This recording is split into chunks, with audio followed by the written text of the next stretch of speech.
Good evening and welcome to your Board of Supervisors meeting today, August 25th. I thought I would start out with a quick quote from Dolly Parton, because how could I not? And it is, I think, relevant for our board. We cannot direct the wind, but we can adjust the sails.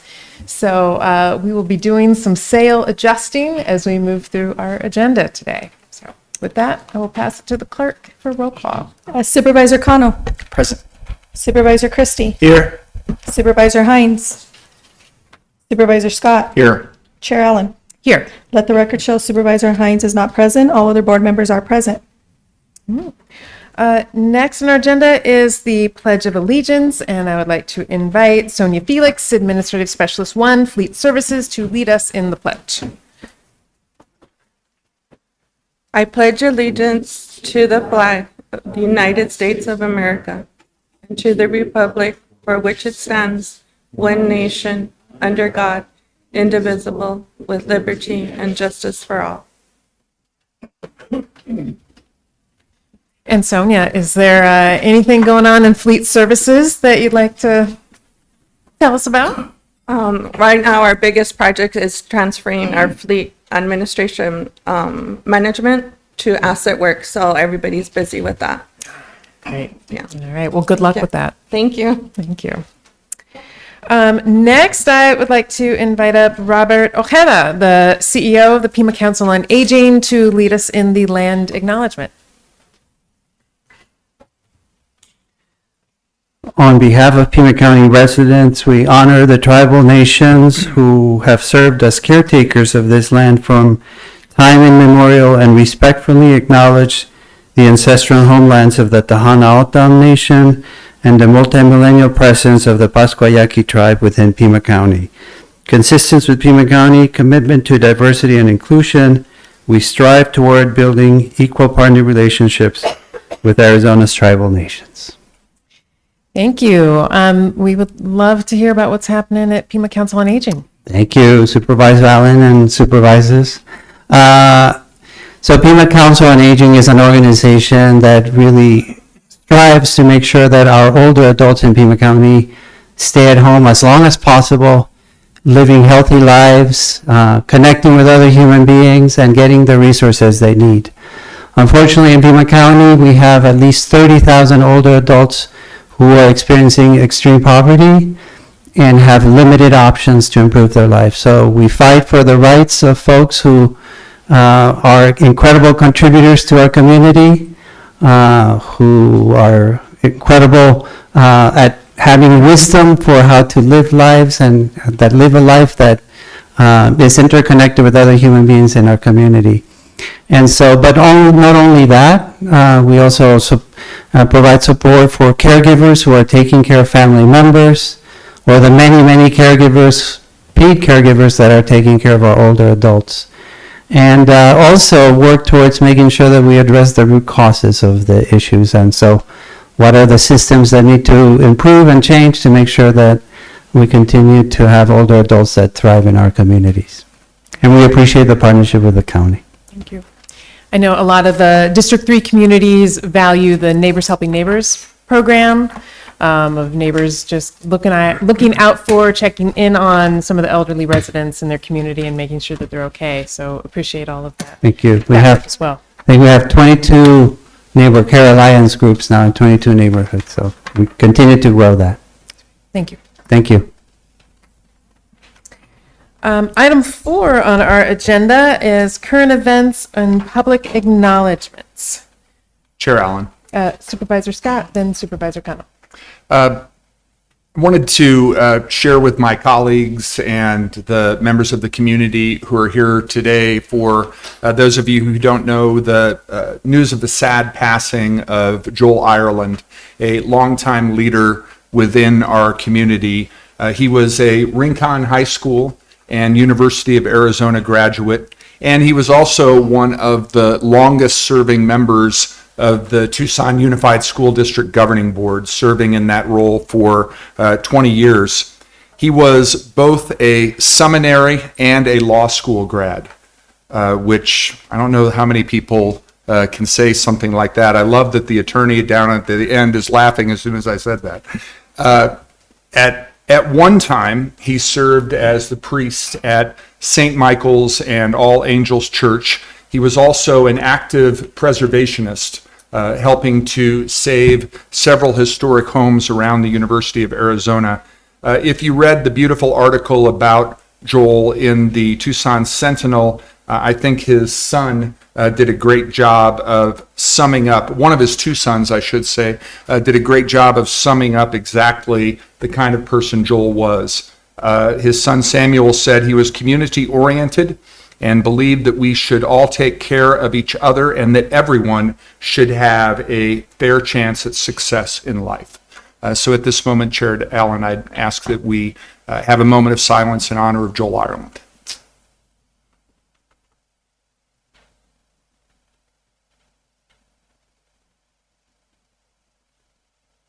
Thank you, Chair Allen. Supervisor Cano. Thank you, Chair Allen, and good evening, everyone. Welcome to your Board of Supervisors hearing room. I want to make two acknowledgements. I did this last one last time, so you'll forgive me. Former State Senator Maria Garcia, and also want to acknowledge Dr. Octaviana Trujillo, the first woman elected to serve as the chair of the Pascuayaqui tribe in 1994. Welcome to your Board of Supervisors hearing room.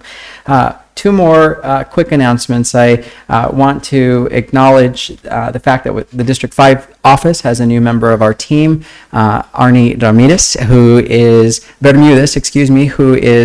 such already a dynamic force in our office. It's been I feel so fortunate to be the recipient of his leadership, bringing more than 15 years of experience in communications, multimedia production, graphic design, and community engagement. I am grateful to Councilmember Kevin Dahl for preparing him wisely for being able to make his way over to Pima County, but really the wealth of experience that he brings. I'm excited, Arnie, to continue to work with you to serve our constituents in a way that I know they will be proud of because you are dedicated to this. So please welcome Arnie Bermudez to the team. And Chair Allen, last but not least, we've had an exciting week, both yesterday and today. We distributed about 100 books to first graders in District 5. It's the first 100 of 500 that we are going to be distributing to first graders throughout our community. It's all part of District 5's signature Love of Lectura series, which translates to love of reading. This year's featured book is by a local author named Ronnie Capen Rivera Ashford. You may have heard of some of her books, My Nana's Remedies, My Tata's Remedies, Raulito. It's about our first Latino governor in Arizona. But the book that we're previewing this week and distributing was Hip Hip Hooray, It's Monsoon Day, which is really perfect given that the rain is making its way right now here. And the first graders, Chair Allen, colleagues, have loved this book, have loved the back to school welcome, and super exciting these last 2 days to have been able to do that with our first graders. So thank you for letting me welcome our guests, welcome a new member of the team, and celebrate the power of reading and literacy in our community. Supervisor Christie. I just want to let everybody know that District 4 had a great opportunity to take part in a terrific celebration at the southernmost reaches of District 4, right before it reaches the Santa Cruz County line. On Saturday, it was the 150th anniversary of the working and historic Empire Ranch, and it was a tremendous success. It's such a beautiful area down there. You come off of 10 and you get onto 86, and once you're on 86 heading south towards the ranch, it's like a different world that kind of reaches inside you and holds your soul. It's a beautiful area, a beautiful history of Western culture and ranching and conservation, and they had a whole series of tours and programs on the various areas of the ranch. And at one point, during some of the programs, they had as many as 300 people there. So it was a tremendous success. And all year long, there will be celebrations at the Empire Ranch commemorating its 150th anniversary. And I encourage the community to take part in this great piece of southeastern Arizona and South and Southern Pima County. It's a beautiful experience and a beautiful history. Thank you, Madam Chair. And I will note for the record that we have been joined by Supervisor Hines, fresh from the airport. I have a couple of announcements as well. So I will be presenting a proclamation tomorrow night to the Women's Commission, celebrating Women's Equality Day and the 50th anniversary of the Commission. So that's tomorrow, which is Wednesday, August 26th at the YWCA. Both the city and county have passed proclamations, and we'll be presenting them jointly. And that's from 5:30 to 8.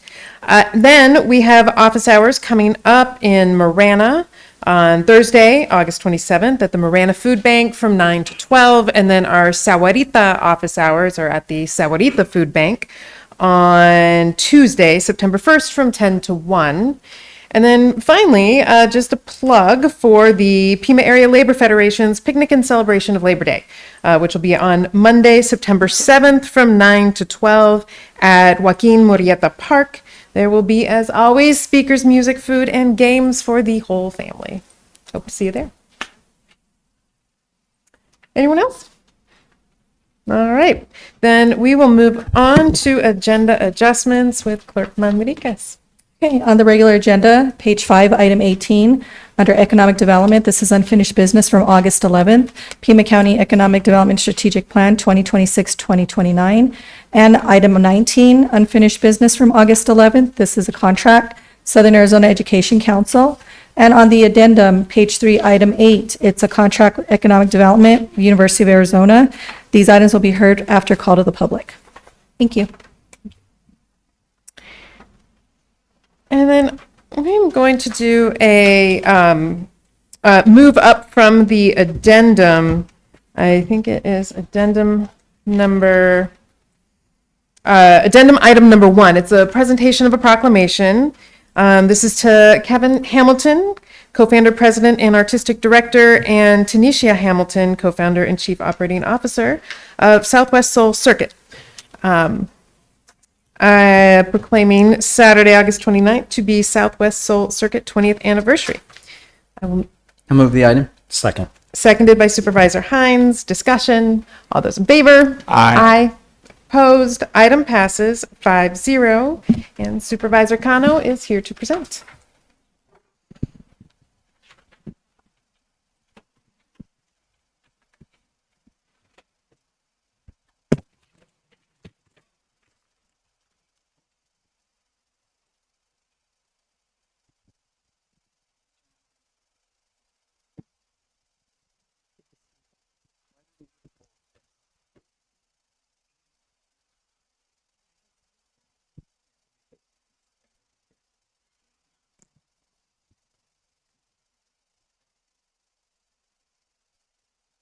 This is a new setup since the last time you were here.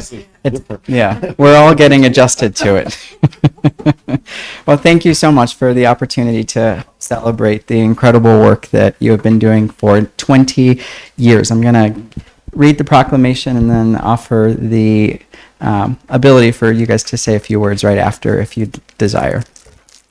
Whereas Southwest Soul Circuit was founded in Tucson, Arizona in 2006 by Kevin and Tanisha Hamilton with a commitment to connecting people through arts, culture, education, and community engagement. And whereas for 20 years, Southwest Soul Circuit has contributed to the cultural life of Pima County and Southern Arizona by creating platforms for artists, educators, community leaders, entrepreneurs, and organizations to share their talents, stories, and contributions with the community. And whereas Southwest Soul Circuit has produced concerts, cultural celebrations, community programs, educational initiatives, and collaborations that have brought people together across generations and communities. And whereas Southwest Soul Circuit has enjoyed a long-standing relationship with Pima County, including recognition and encouragement from the late District 5 Supervisor and Board Chair Richard Elias, whose public service and support of community and cultural organizations remain part of Southwest Soul Circuit's 20-year story. And whereas in 2026, Southwest Soul Circuit celebrates 2 decades of service while beginning its next chapter through the Vibe Network, expanding the organization's ability to connect music, storytelling, and culture with audiences locally and beyond. And whereas on August 29, 2026, Southwest Soul Circuit will commemorate this milestone at Pima Community College West Campus with its 20th anniversary celebration, the Vibe Network, a live radio experience bringing together artists, community members, civic leaders, and friends who have contributed to and supported this 20-year journey. Now, therefore, be it resolved that the Pima County Board of Supervisors hereby proclaims Saturday, August 29th to be Southwest Soul Circuit 20th Anniversary Day and honors its 20 years of artistic, cultural, and community contributions to Pima County and Southern Arizona, and extends its best wishes as Southwest Soul Circuit begins its next chapter, the next 20 years, of connecting people through music, culture, storytelling, and community, past and adopted this 25th day of August 2026. Congratulations. Let's hear it up for Southwest Soul Circuit.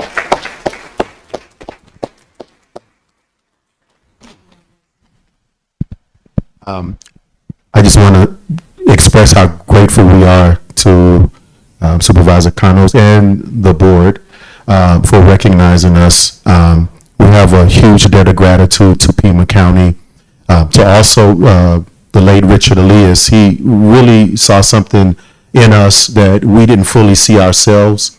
And so we're grateful that those who serve our community can see the values that others may have to serve our community. And so we want to dedicate this time to him and to the many people who have helped us along the way. In 2006, my wife and I married, and we also started Southwest Soul Circuit. And our marriage and our business has worked alongside of each other. We've been through the ups and downs, but we've learned how to turn our sails as the winds changed. And we found so many wonderful, amazing people throughout Pima County, throughout the Southwest, who've helped us to uplift, inspire, and entertain our communities by combining community service and world-class music. And so we have a few of the people who help us here. Karen Stewart has been helping us with admin and operations, and Aretha Reed.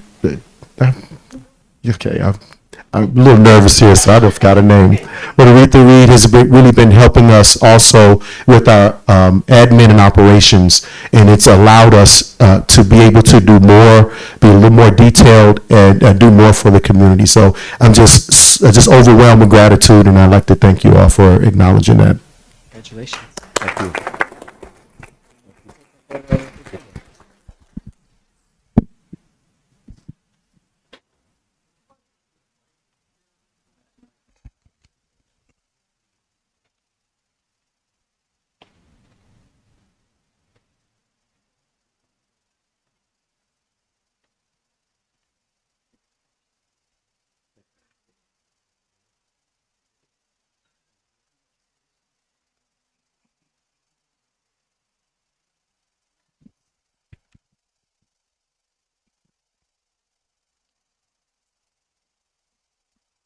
Our next item on the agenda is call to the public. So if you're here for call the public and want to speak, you complete one of the green speaker cards. If, however, you're here for one of the hearings, you can complete a yellow speaker card and speak when we get to that specific agenda item. And if we have when there are less than 20 speakers, each speaker gets 3 minutes. Once we cross over into 20 speakers, it reduces to 2 minutes. We have 14, so everybody gets 3 minutes. And then I will read the rules. People attending the meeting shall observe rules of propriety, decorum, and good conduct. Any person making personal, impertinent, or slanderous remarks, or who become boisterous while addressing the board, may be removed by the sergeant at arms if directed by the chair. Unauthorized remarks from the audience, stamping of feet, whistling, yells, and similar demonstrations shall not be permitted by the chair, who may direct offenders from the hearing room. So we have our first speaker is Ms. Trista DiGenova, who will be joining us telephonically.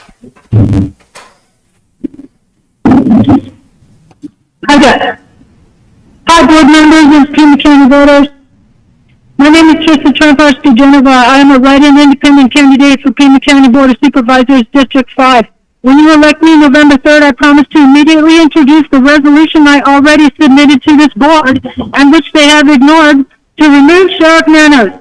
If you agree that the Guthrie family deserves an independent investigation, you need to write me in November 3rd. If you want to shut down ICE concentration camps and data centers in Pima County and charge ICE goons with kidnapping and domestic terrorism, then you also need to write me in November 3rd. If you agree that it is an abomination that Pima County Jail has 4 times more jail deaths than Rikers Island, then you need to write me in November 3rd so we can bring in the ACLU, shut it down, and reform it all. TRISTA. I'm an award-winning teacher, investigative journalist, comedian, artist, published author, and public health scholar with honors degrees from Oxford University, UC Berkeley, and Taipei Medical University. This is the 22nd time I have come before this board to demand an independent investigation into my case and to demand the board do their job and intervene and provide oversight.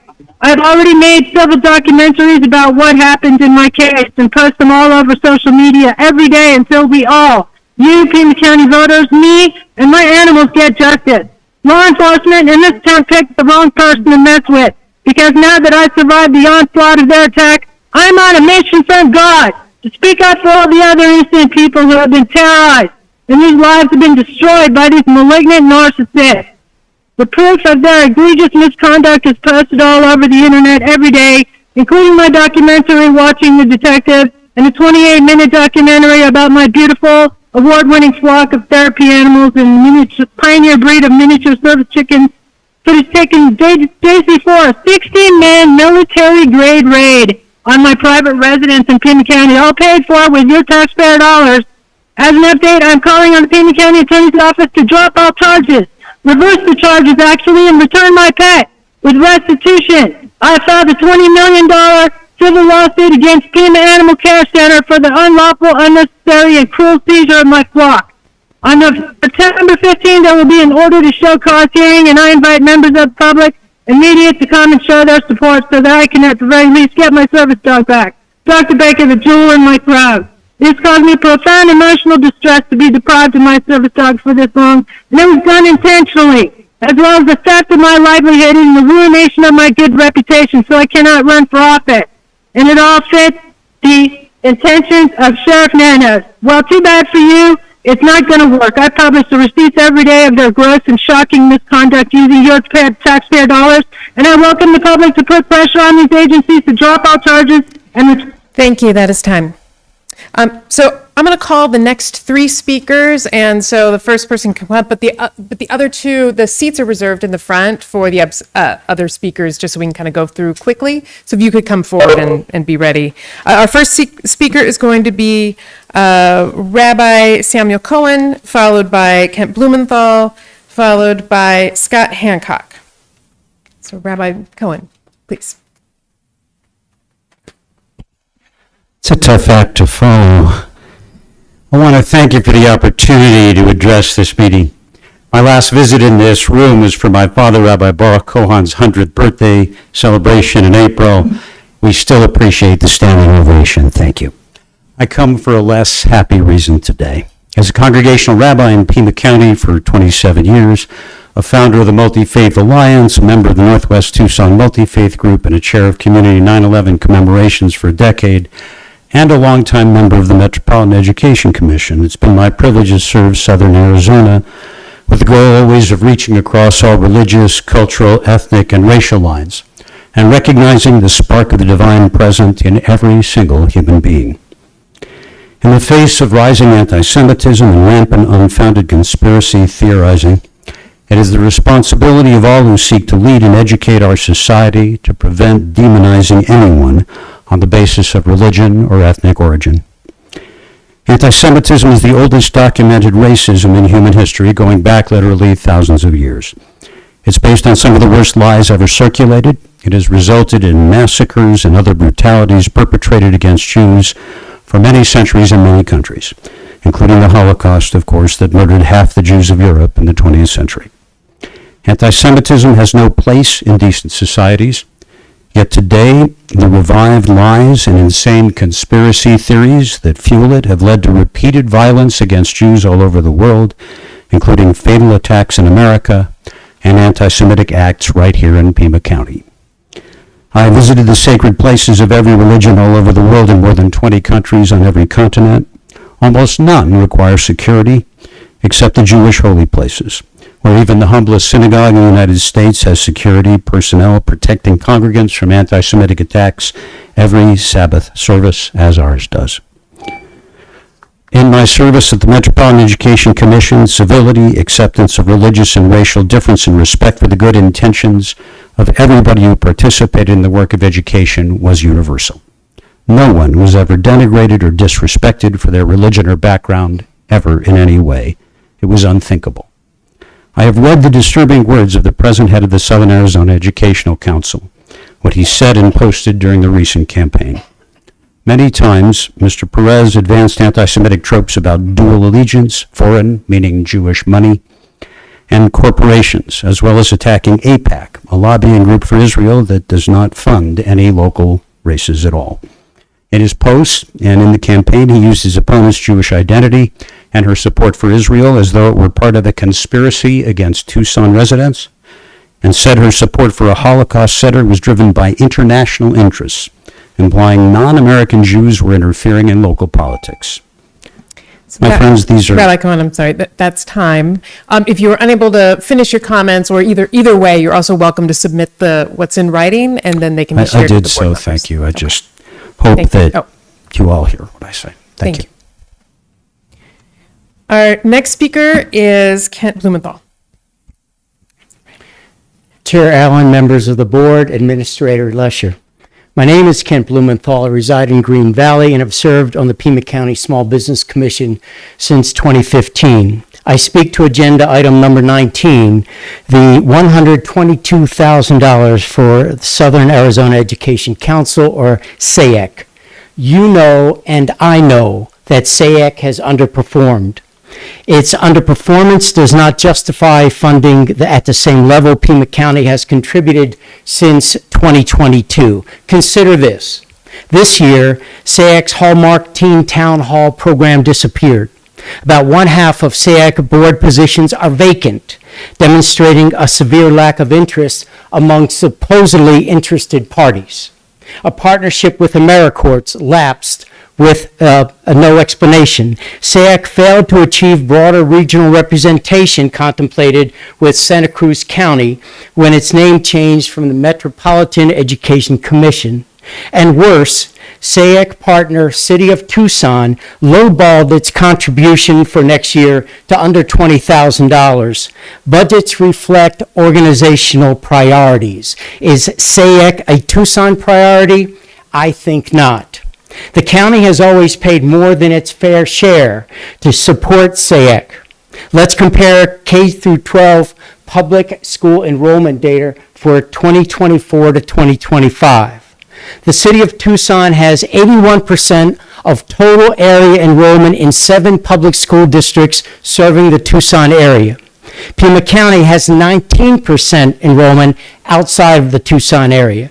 Yet for years, 2022 to 2026, Tucson ponied up only 23% to 46.5% of monies contributed by the 2 local governments. Is this fair to Pima County taxpayers? Is this fair to you? Many questions about SAEC remain unanswered.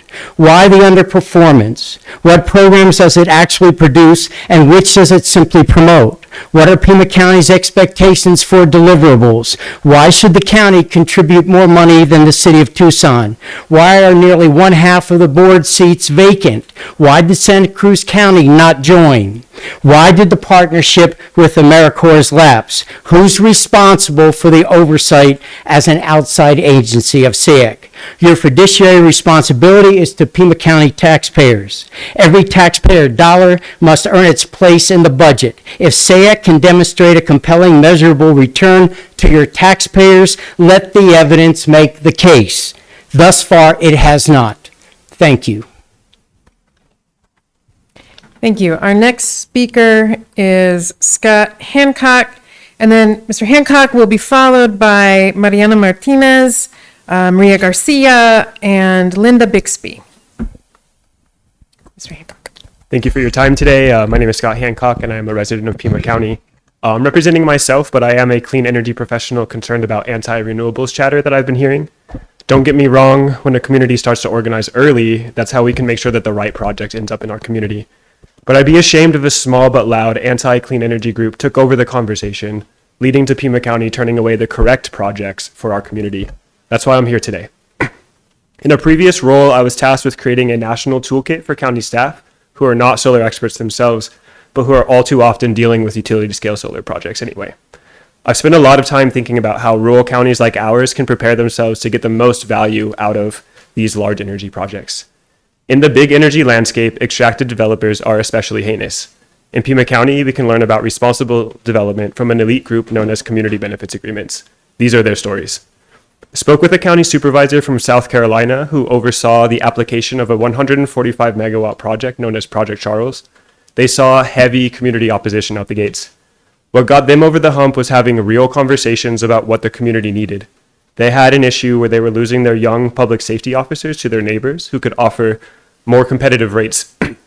When the developer heard this, they offered to make ongoing donations in addition to the other benefits to the county to make their public safety officer salaries more competitive and to retain the youth locally.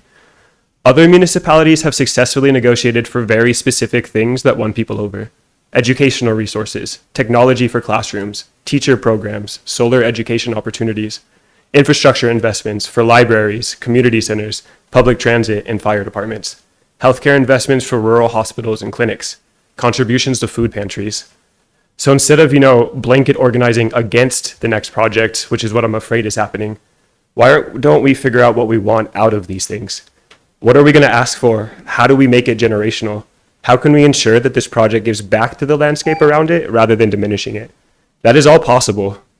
Pollinator habitat that's maintained in the area can support the surrounding farms and wildlands.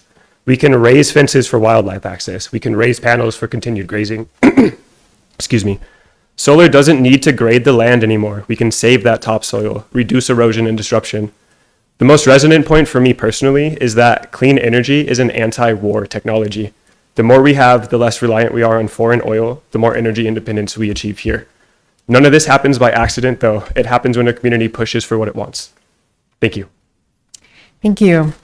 And our next speaker is Mariana Martinez. Hello, good afternoon, Board of Supervisors.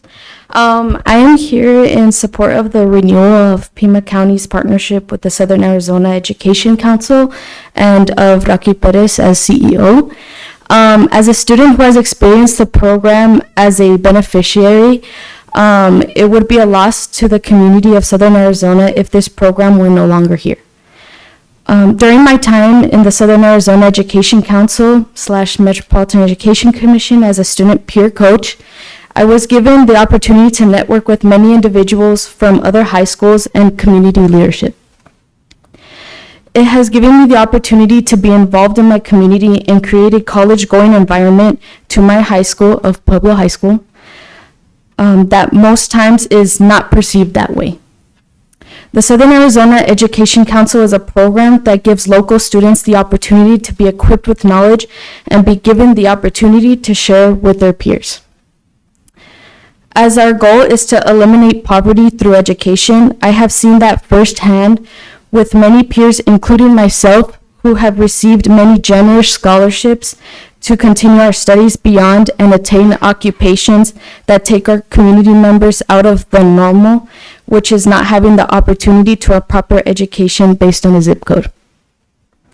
With the federal government terminating $400 million in AmeriCorps grants that have affected many other programs nationwide, we as a community should not allow other governments, including Pima County, to terminate that funding as well. As I enter my second year of college at the University of Arizona W.A. Franke Honors College, double majoring in speech language and hearing sciences and Spanish on a $100,000 scholarship, I owe the Southern Arizona Education Council as part of my success and support throughout that journey. Especially Rocky Perez as a mentor who is dedicated to serving the community and providing opportunity to equal access to education through the Southern Arizona Education Council, and including FAFSA, applying to those kinds of applications and scholarship applications. This just increases that more community members are able to go into higher education, including myself. So thank you so much for your time. Thank you. Our next speaker is Maria Garcia.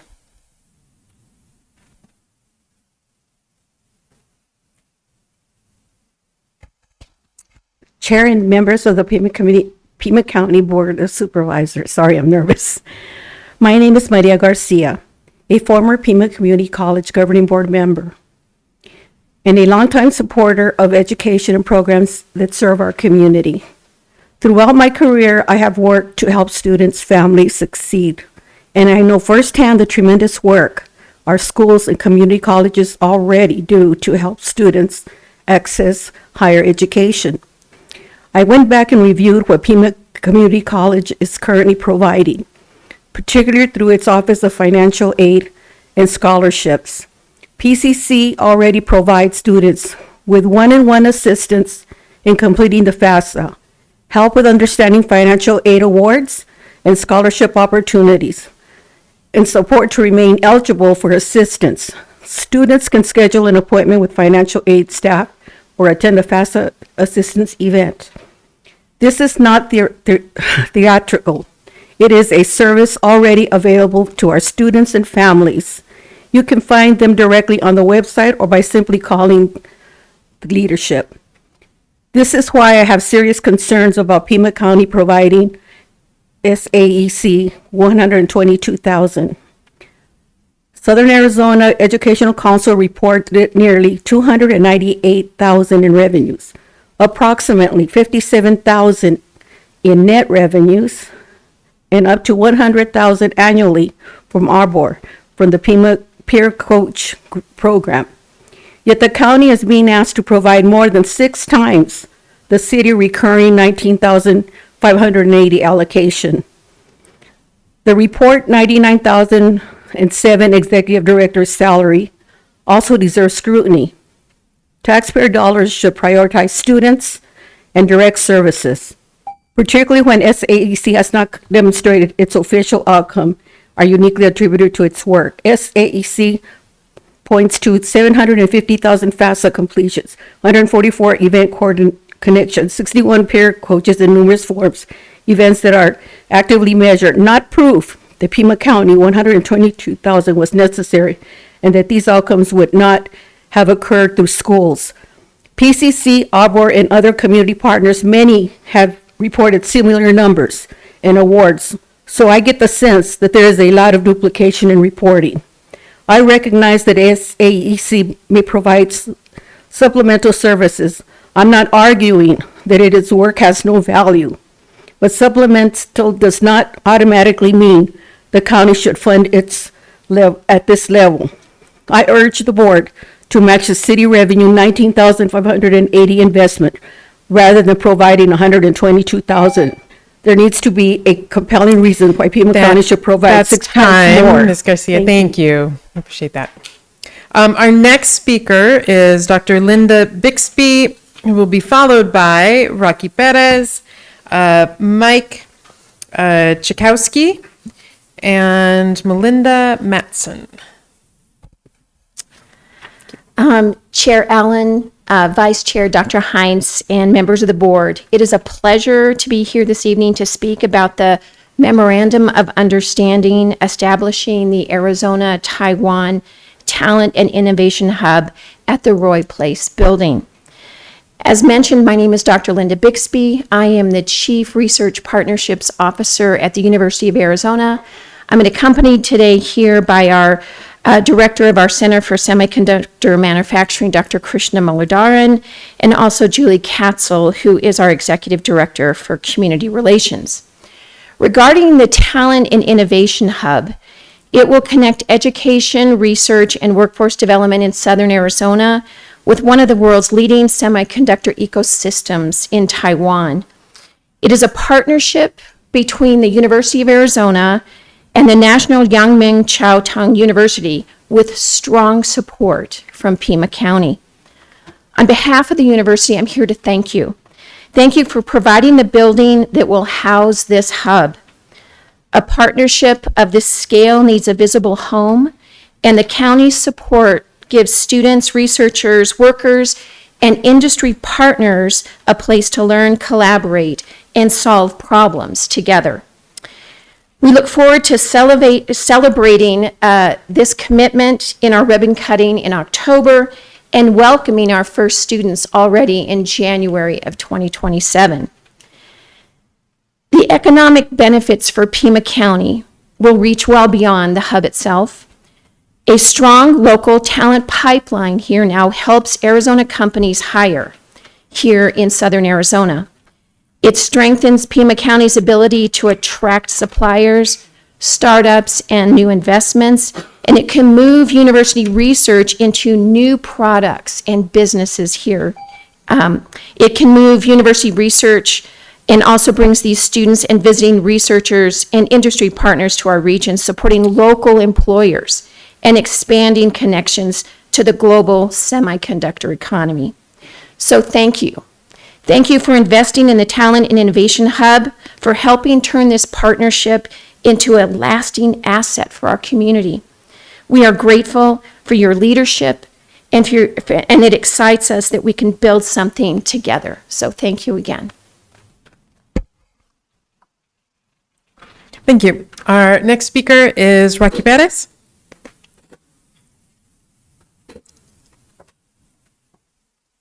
Hello. Thanks again for having me. I wish it was under lighter circumstances, and I never thought I'd be back in Call to the Audience, so it's a weird place to be. I'm here, obviously, in support of our item with the Southern Arizona Education Council's contract. I think it's apparent to me that there's a commonality within the outside interests in this, and unfortunately, it's political and personal. I think that the questions and the concerns that have been presented by individual supervisors are valid, and we have given them, to the best of our ability, honest and thorough answers. I think that still a lot of them are without context, and I think a lot of the comments that I've heard here today are also without context. In talking with my board chair earlier this week, and I think she also submitted an item to you all, I think we were in strong agreement that when it comes to this contract and the measurables relative to our peer coach program, post-secondary access to civic empowerment, they're all in alignment with action that this board took simultaneous to the evolution of MEC to the Education Council. And I think that there's room for opportunity that I think we can regard as growing pains, I hope, in the long run. But I think that it's a disservice to not recognize the immense growth that this organization has experienced over the last year, in doubling its revenues, in rolling its sleeves up, because like you, I recognize the inequities between the city of Tucson and Pima County. It's not just relative to this contract. I recognize the same is applicable to PEEPS. And when I was a city council member, I was the one that did the groundwork to ensure that we fronted some cost, because it felt an imperative, I felt an imperative, that we invested in Sunnyside and Flowing School Districts, and I was privileged to have actualized that. But in the absence of a city contribution of equal measure this year, as we have last year, we've always rolled our sleeves up, like you all, when it comes to PEEPS, and looking for alternative methods to front those costs. And I think we've done exactly that. And so we will continue, I think, to the best of our ability in working with our city and county partners. But I think it would be a disservice to really hit us when we're already on a strong upwards momentum, with, I think, some much needed action that could be remedied easily with action by this board. And so I hope you all will consider that. I also will say, with my last 20 seconds, that today I had an opportunity to join 80 or so people from across Arizona in Phoenix in a meeting that we called the Arizona FAFSA Summit. And I think it was exactly the fuel that I needed in affirming I was one amongst 80 people from Tucson that were actually present. And I think that's emblematic of the necessary investments you all have to make. Thank you. Thank you. And our next speaker is Mike Chakowski. Hello, good afternoon, Chair Allen, members of the Board of Supervisors, Administrator Lesher. Pleasure to be speaking in front of you today. My name is Mike Chakowski, newly appointed Chief Economic Development Officer for the Office of Community and Economic Impact for the City of Tucson. Say that 5 times fast. I'm here to share my support for the Talent Innovation Hub as well. I echo all of Dr. Bixby's comments on that, so I'm not going to repeat those comments in the effort, but I am very excited to see the possibilities of this, as I will refer to the former Walgreens building where my mom worked when I was a kid and used to drink ice cream sodas. So very excited about that opportunity. I would also like to share my support for the Pima County Economic Development Strategic Plan. I will say collaboration between the city and the county is as high as I can remember in my 20 plus years of service for the city of Tucson. I very much appreciate the work of Heath Vescovi-Chiordi and Frank Dillon in these efforts, the thoughtfulness not only for the second largest city in the state of Arizona, which we need to remind people more often of, I believe, but also for Oro Valley, Marana, Sahuarita, unincorporated areas, and notably South Tucson. Very much appreciate those efforts.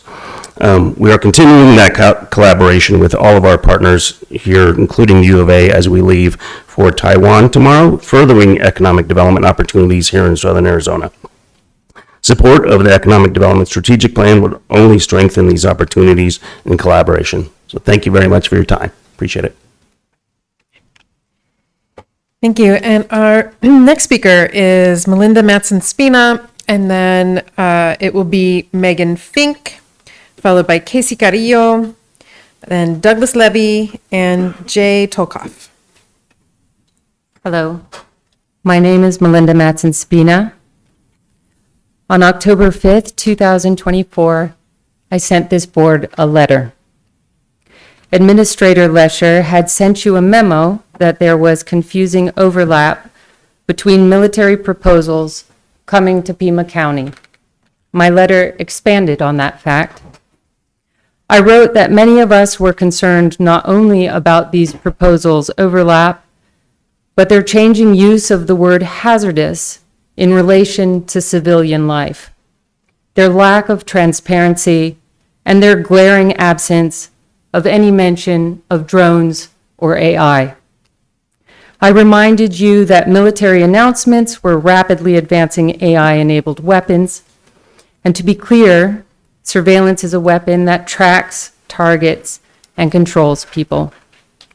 I wrote that we were in the earliest stages of navigating ethics, let alone policy, around these issues, and I formally requested that you, the leaders, start talking to us, the people, about this.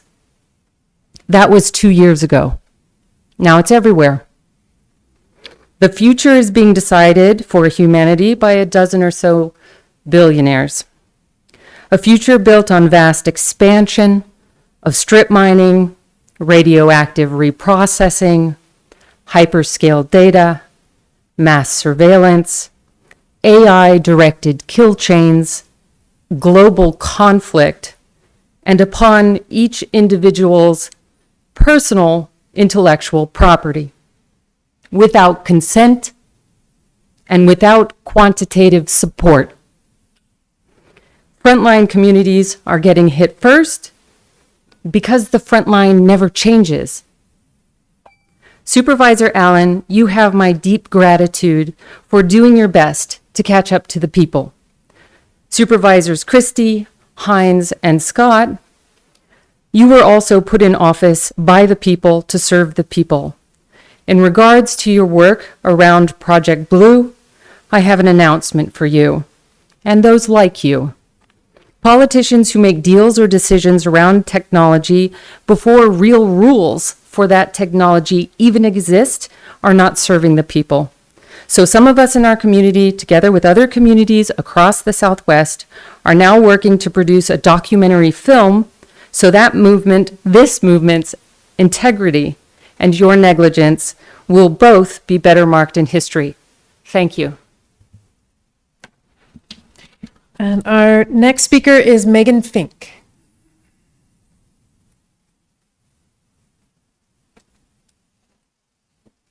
Good evening. Thanks for having me.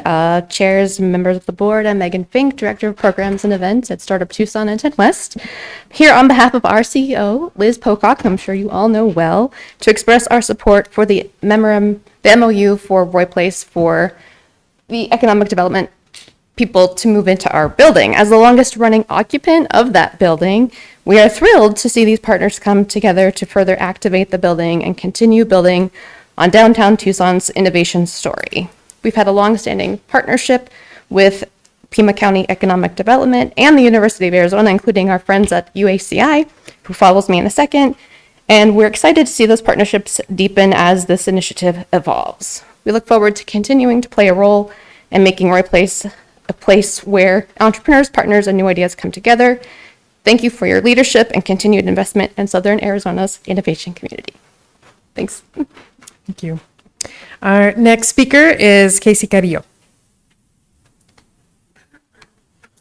Good evening, Chair Allen and members of the board. My name is Casey Carrillo, and I am the Chief Innovation Officer at the University of Arizona Center for Innovation. That's a mouthful. We go by UACI for short. I would like to express UACI's support for Pima County's vision to activate the Roy Place building as a hub for innovation, entrepreneurship, and economic opportunity in downtown Tucson. Pima County has been a long-standing and valued partner in advancing economic development across Southern Arizona, which makes this partnership especially impactful in its ability to support the full continuum of economic growth, from helping our entrepreneurs and small businesses to the full-scale and large-scale businesses that we can help attract here to Pima County in Southern Arizona. Through these efforts, UACI has served more than 300 startups, and we're long-standing partners and working very closely with Pima County Economic Development on our soft landings program and our FDI efforts. So we were very excited for the reactivation of this hub. The Roy Place building represents an exciting opportunity to build on this momentum by creating a place that supports entrepreneurs, fosters innovation, and helps support the continued growth and vitality of downtown Tucson. Thank you for your leadership and commitment to economic development. UACI is a proud partner with Pima County in creating opportunities that strengthen Southern Arizona today and generations to come. Thank you so much. And that was only about 30 seconds, so thank you all. Thank you. Our next speaker is Douglas Levy. I'd like to take some of her time. Chair Allen and members of the board, my name is Doug Levy. I'm a proud Democrat in Pima County with my business in the heart of downtown Tucson, and I take seriously how this board spends our tax dollars. I have closely read Mr. Perez's memorandum and the financial materials submitted to the board. I believe they raise more questions than they answer, as Mr. Blumenthal pointed out. First, Mr. Perez now acknowledges that $52,200 of the $122,000 Pima County allocation went toward personnel expenses, nearly half of the county's contribution. That matters because this contract has been presented as primarily supporting programs. Taxpayers deserve to know exactly how much of our money is supporting administration and executive compensation, and what measurable county services we receive in return. Second, SAEC reports nearly $298,000 in operating revenue, approximately $57,700 in net revenue, and more than $240,000 in expenditures. Yet, Pima County is being asked for another $122,000, more than 6 times the city's recurring $19,600 allocation. And then there is performance. SAEC points to 5,750 FAFSA completions and tens of millions of dollars in potential financial aid. But FAFSA completion is a collaborative effort involving schools, counselors, colleges, families, the Arizona Board of Regents, and other organizations. The materials do not establish how many of those outcomes were uniquely attributable to SAEC, or more importantly, what Pima County's $122,000 specifically produced. There is also the teen town hall, which did not happen. SAEC's own expenditure records show a $207 cancellation fee paid for the venue in November 2025. This is the organization's own paperwork confirming that a program described as a 30-year initiative did not occur. I also want to address compensation. Mr. Perez's materials use inflation to justify his salary, pointing back to approximately $70,000 salaries for his predecessors. But inflation alone cannot be the standard for taxpayer-funded compensation. Compensation should also reflect qualifications, responsibilities, performance, and measurable delivery. I'm not asking the board to make this decision based on personalities or relationships. I am asking you to apply the same standard to this organization that taxpayers expect from every public expenditure.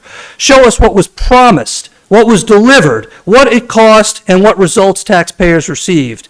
If you approve funding, I strongly urge you to require itemized contractual deliverables, quarterly you. financial reporting. Thank you.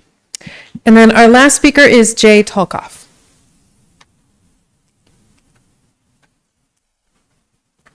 Well, good evening, board members, staff, fellow citizens. I came here with a statement in mind, and my thunder has pretty much been ripped away. So I'm just going to wing it. I'm going to start out with a statement which is extremely scary to me. 48 years and 10 days ago, I drove across country and established residency here in Pima County, which means that I'm really old. I am a retired person, and in my retirement, I've decided to spend time interacting with many, many different groups of people across the spectrum to try to bring a better Pima County to us all. I was utterly amazed at the number of people that have reached out to me in the past couple weeks about the SAEC issue. And being a guy who has directly employed almost 10,000 people in this county in his life, I'm really aware of that old saying that sometimes it's tough to remember your objective was to drain the swamp when you're up to your ass in alligators. And I don't want to make any assumptions about the leadership at SAEC because I don't have enough information. But I do know this, that there's a lot of people out there that are not happy with the results. They're talking about it, and the decision that you make today is going to resound with a lot of people that you might not be aware of. I will say that I am a bit concerned about how SAEC has been run. I reviewed almost 130 pages of documents in the last week that have been provided through your offices. And you know, just on a surface, I see an organization that in 1 month paid 3 months of rent with penalties. That doesn't say a well-run organization. We've talked about the event that didn't happen, but there was a substitute event that happened, which was supposedly a democracy forum that was really nothing more than a litany of partisan people on stage. I don't think that is a reasonable expense for the taxpayers to fund. And I think more than anything else, it's amazing to me that this contract was basically up at the end of the fiscal year, and almost a month and a half later, that organization is coming before this board asking for more money. I would say, they don't have their eye on the ball the way it should be. And I think there's a lot of people out there that know that. I wanted to make sure you were aware of it, and I thank you for your time. Thank you. And with that, if there are no more speakers, I am closing. Oh, could you please fill out a little speaker card? Oh, right there. Super easy. Yeah. So if you want to go ahead, you can fill that out afterwards. Oh, I have my pen on me. Oh. You can go ahead and speak and then fill it out Sure. afterwards. I don't and want to then waste any time. Hand it in, and then we will start the 3-minute timer as soon as you get Whenever started. you're ready, Chairwoman. Okay. Go right ahead. Okay, thank you. So Chairwoman Allen, thank you very much. My name is Jacqueline Adelkiam. I come here on behalf of the United States Air Force Reservists here at APSOC, Davis Swanson. I'd like once again to please take a moment of silence for that honorable citizen that we lost earlier this evening.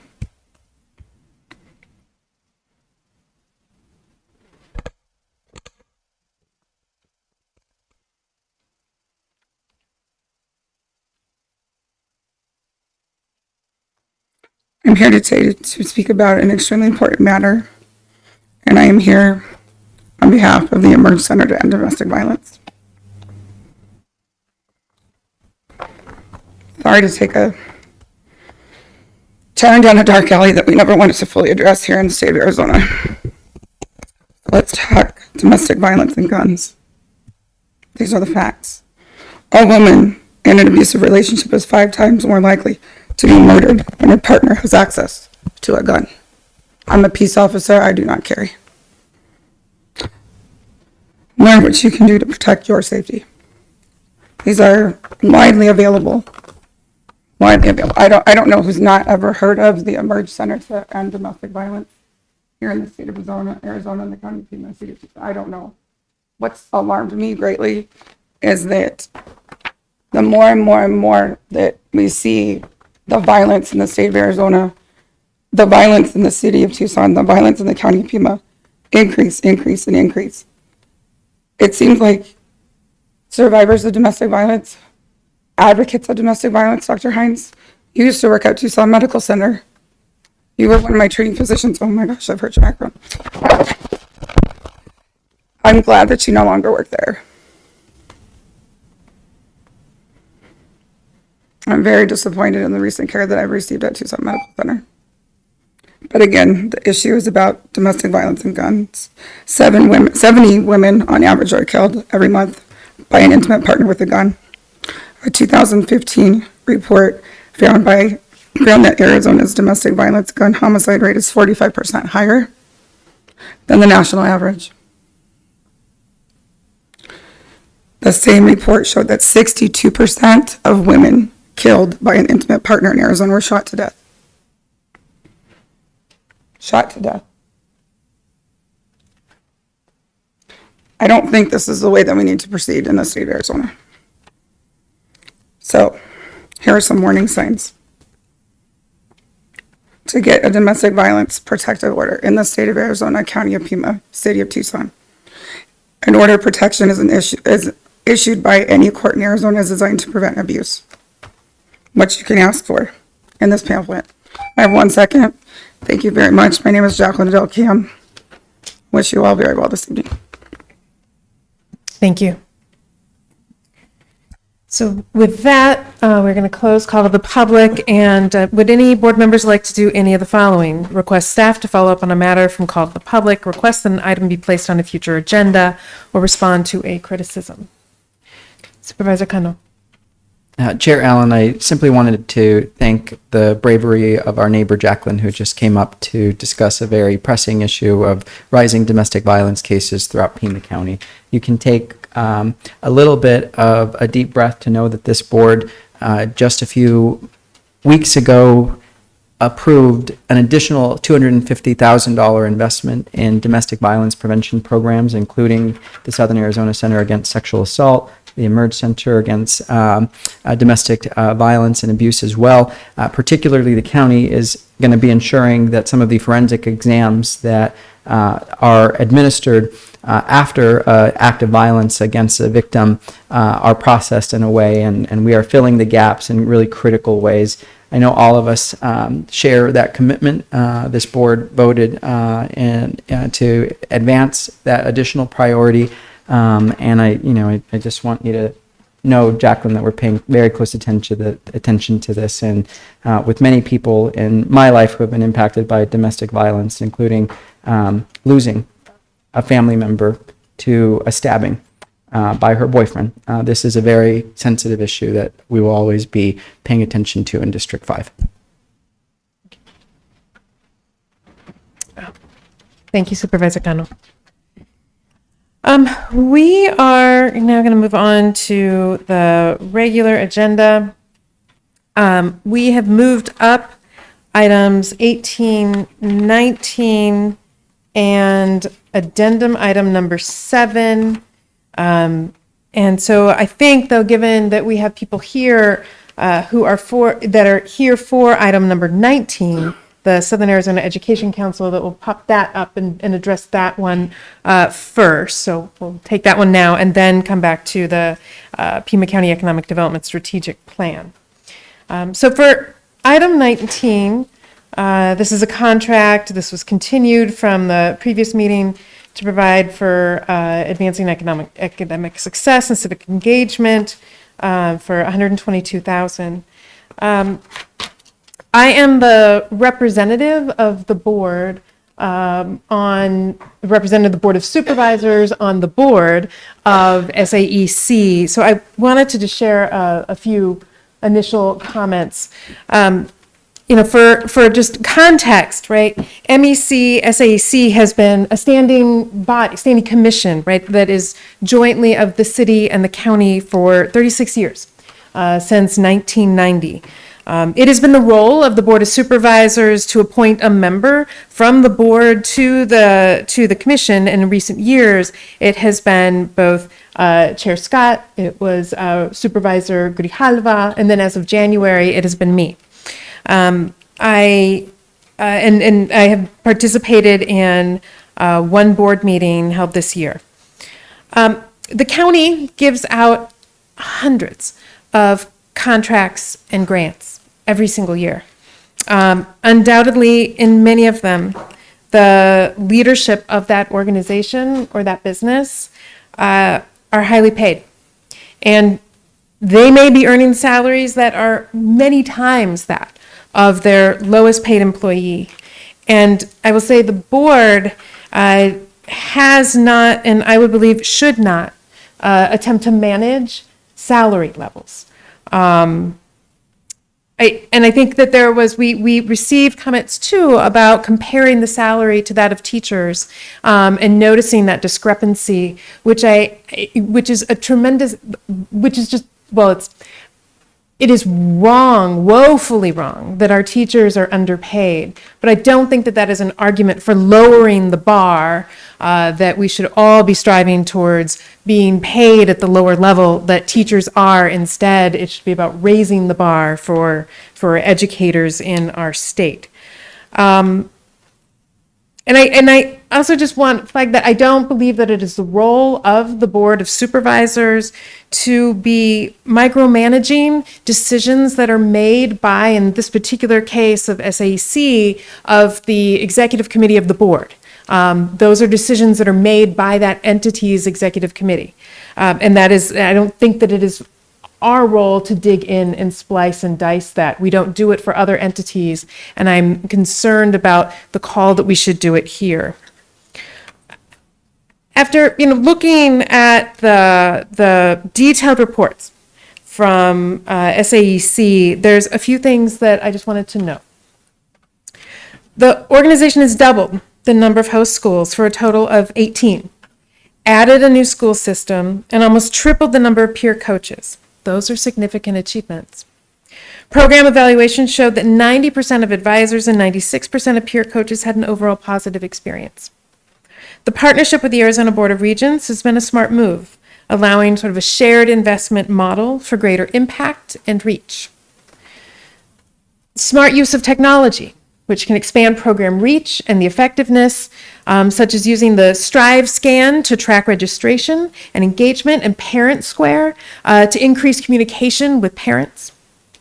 And then the contract that we have before us today, I am comfortable with the 4 deliverables that were specifically outlined. So one is that at least 4,000 students receive college and career readiness support with a minimum of 2,500 completing post-secondary applications, scholarships, or FAFSA submissions with peer coach or staff assistance. Second, students participating in at least 2 community-based opportunities for public service, policy learning, community advocacy. Third, increasing FAFSA submissions by 15% each year. And fourth, delivering a minimum of 3 signature events, reaching at least 3,200 students, family members, educators, and civic leaders. Going forward, for me personally, I have appreciated that Marana and Vale school districts are now among the participating districts, and I would love to see Ajo and Babakivari school districts included. The vision of Southern Arizona Education Council is the right direction. There needs to be a plan, I think, to make a regional impact more of a reality. I think it's important to set a schedule for board meetings and a plan for filling existing board slots.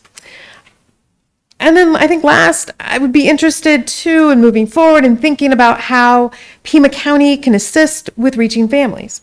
We have 7,000 employees and some have children in high school. And I would be interested in knowing how we can be a good partner in integrating the services and the programs within the county. I would like to move this forward with us having two votes. One being around the recommendations from the county administrator and considering those recommendations. The other being for the contract. I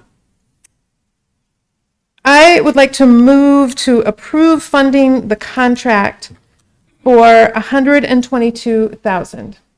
Second. Seconded by Supervisor Hines. Is there discussion? Supervisor Scott. Chair Allen, I appreciate all of your comments, and I appreciate your service as our liaison to the Southern Arizona Education Council Board, along with adding participation by the two school districts that you mentioned, Ajo and Baba Kivari. I would also like to see moving forward participation by Catalina Foothills, Flowing Wells, and Tanca Verde, who are not yet included in the peer coaching program.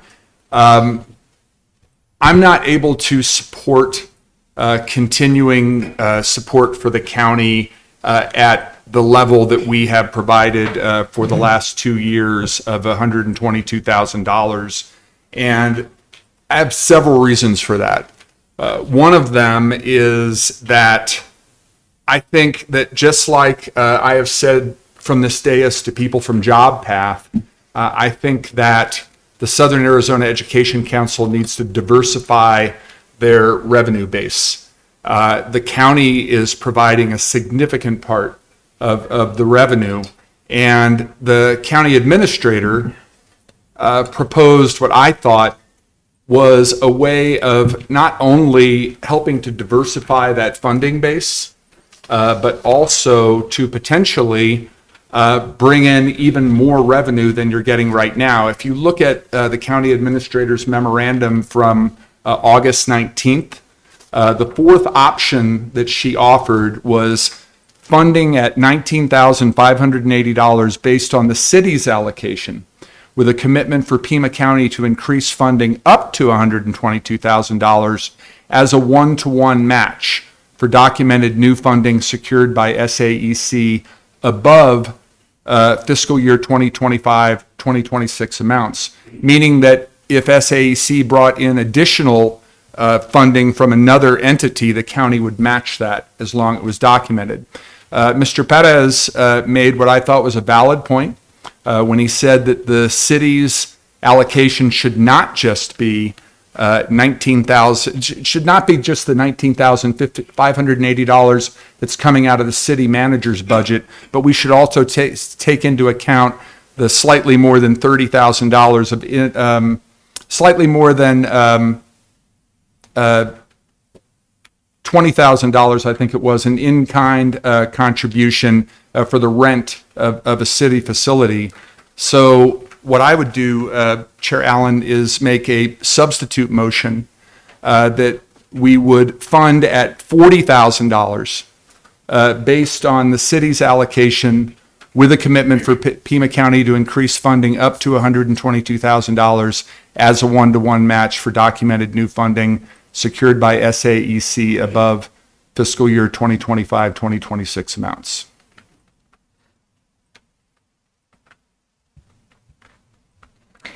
So not hearing a second, we will continue on if there is further discussion on the existing motion.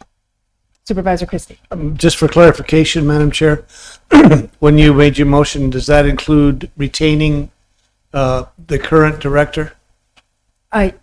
Yes, that's not our, the agenda item is to continue the contract, or whether the contract is what's on the table. What is and so my motion is to fund the contract for $122,000. And retain Mr. Perez as the director? That's not our decision. So it's basically just to fund the money to the organization regardless of personnel or executive leadership. Correct. Okay, thank you, Yeah, Madam the Chair. contract is what's on the table. And then I did note, just to clarify, is there is going to be a second vote that looks at some recommendations that the county administrator had put on the table. So this is a vote for the contract amount, and then separate, we can look at the recommendations. Chair Allen. Supervisor Scott. I neglected to say this earlier. Another reason I cannot support that amount is the city of Tucson is contributing 1/6 of what Pima County is providing. And even if we take into account the in-kind contribution of rent, this inequity in funding a joint city-county commission, which has been a historic concern for most of the 36 years that the commission has been in place, is not something that I can continue to support.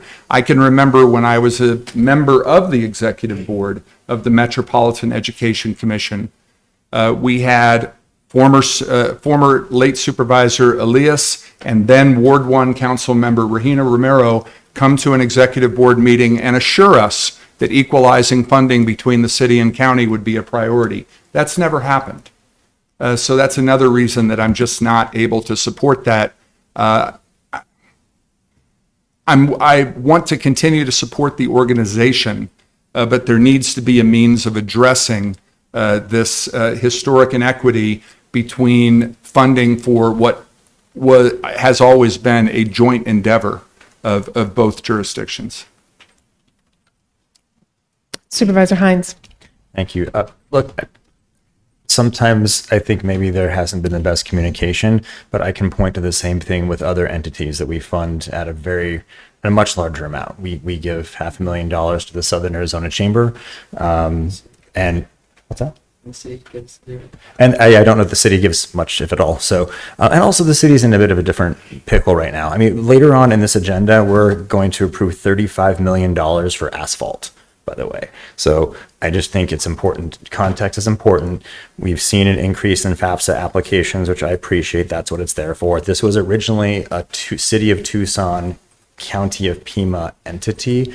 And so I would like to see it supported at the same level. And again, I think it's important to differentiate. This board does not hire a director or tell this other board how to do their job. This is just simply saying this type of service and this type of work isn't a priority for Pima County as it should be, and we should work with SAEC to make these numbers bigger, frankly.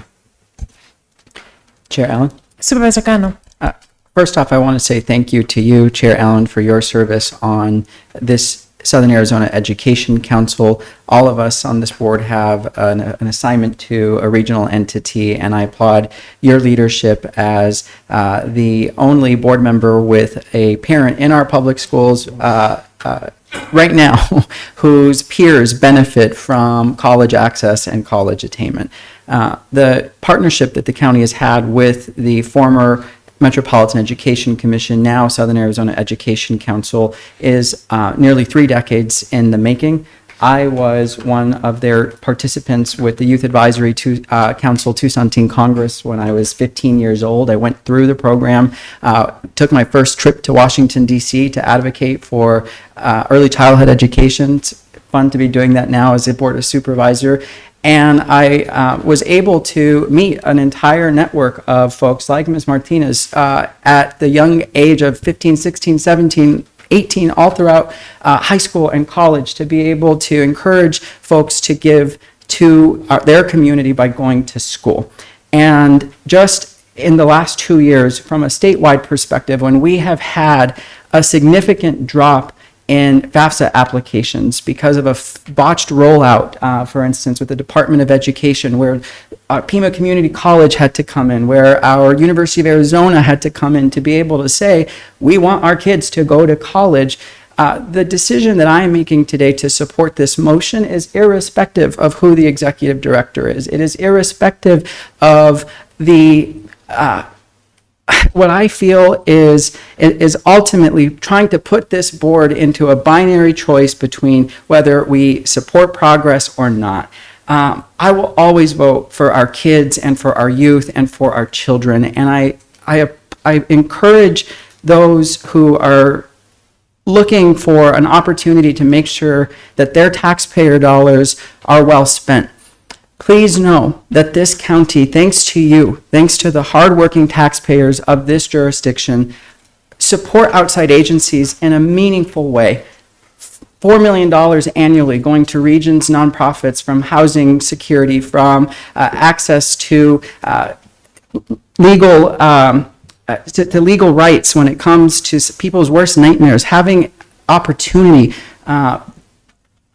There's over 130 organizations that get county dollars, and if I were to go line by line asking each and every single one of them about some of the concerns that have been brought for this contract, I just don't think it's a good precedent. And I implore us to figure out how we can ensure that some of the recommendations that the administrator has made can really be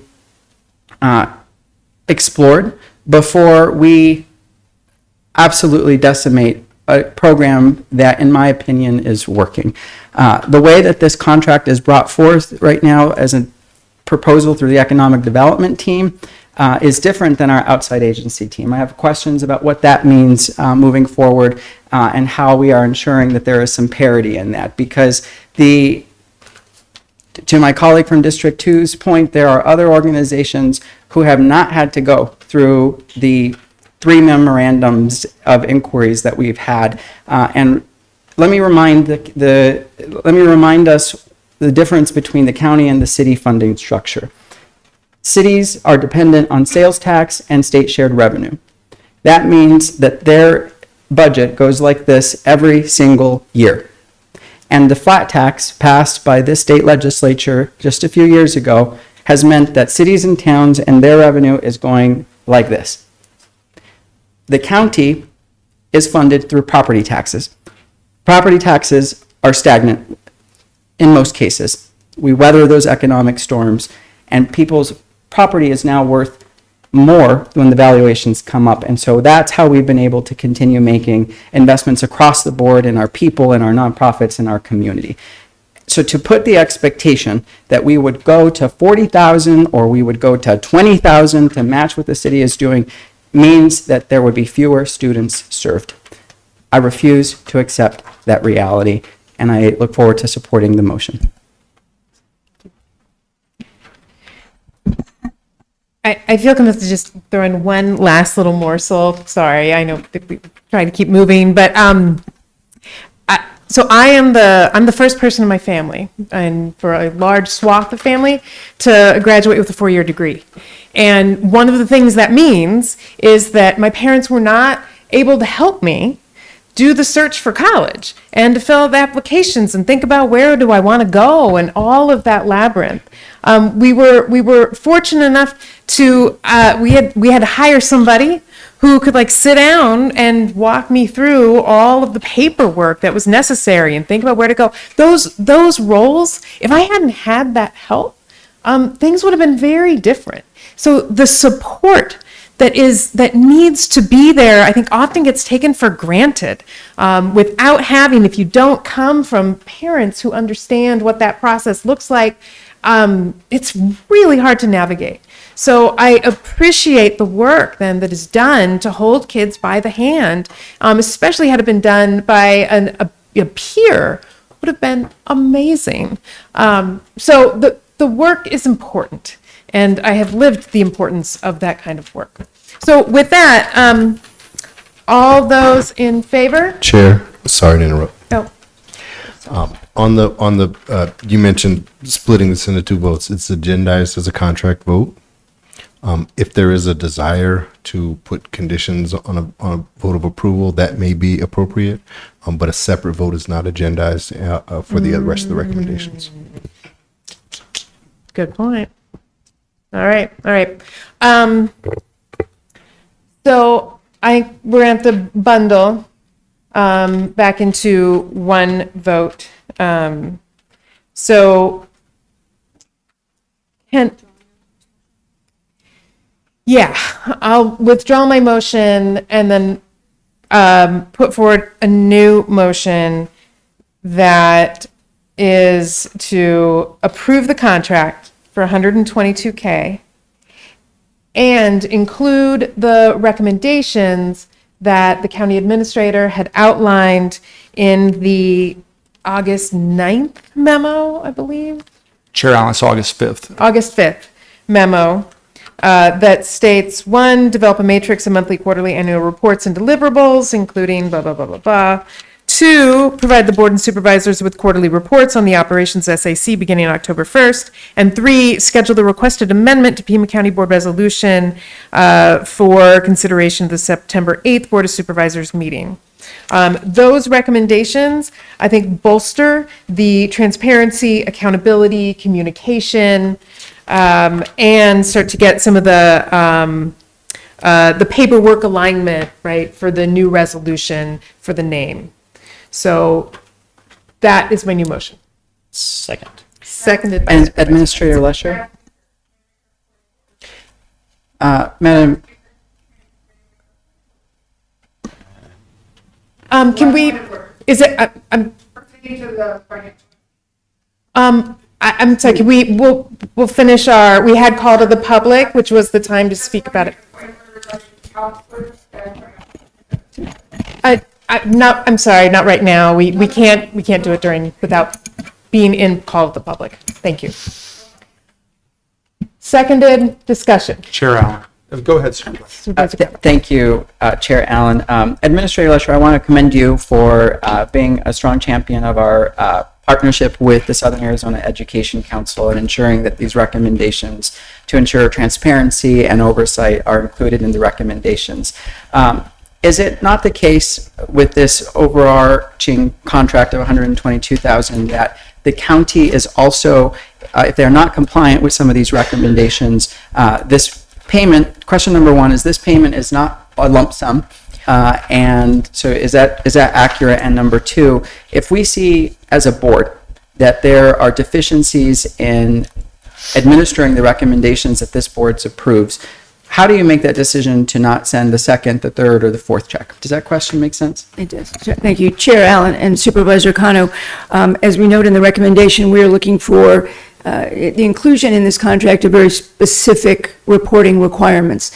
What we have been discussing, and we can work with the organization, examples we have of another organization where there are regular deliverables. We receive those deliverables, a response, and we see what they have done each month. And at the end of the month or the quarter, whatever we've determined, if everything has come in as it is required, then payment is sent. So I think that's one of the things that our staff will be working with SAEC to make sure we understand those very specifics, that without the work being done and the report coming to the board, the next checks wouldn't be sent. Thank you for that clarification. Chair Allen. Supervisor Scott. I want to thank you for attempting to divide the question. That was at my request, as you know, and I'm sorry that I got you in trouble with Mr. Brown. I am going to support your new motion because although I disagree with the amount for the reasons that I stated, the measures that are recommended by the county administrator in her August 5th memo, I think are going to not only safeguard our investment, but also assist both our staff and SAEC staff in making sure that the priorities of the organization in terms of student service are exemplified. And, you know, it means a great deal to me to hear you and Supervisor Cano talk about the role that education has played in your lives. Because as the only educator on this dais, I spent close to 3 decades working in middle and high schools with the kind of students who are served by the Southern Arizona Education Council. One of the very first things that I did as a student council advisor when I was a 7th grade teacher was take students to a Metropolitan Education Commission event. I was the principal of a school that hosted the Teen Town Hall more than once. And as I said previously, I was on the Metropolitan Education Commission Executive Board during my last position as a principal. And it was because of that long history and appreciation for and understanding of the role the commission, now council, has played in our community for 36 years that I asked the questions that I did. And to be fair, I waited 2 months to get answers. 2 months. And then when those answers came in, I did have some follow-up questions, and I got answers to those. I do feel good about what I'm hearing about the peer coaching program. I am glad that there is a date a date certain for a teen town hall. I do think that there is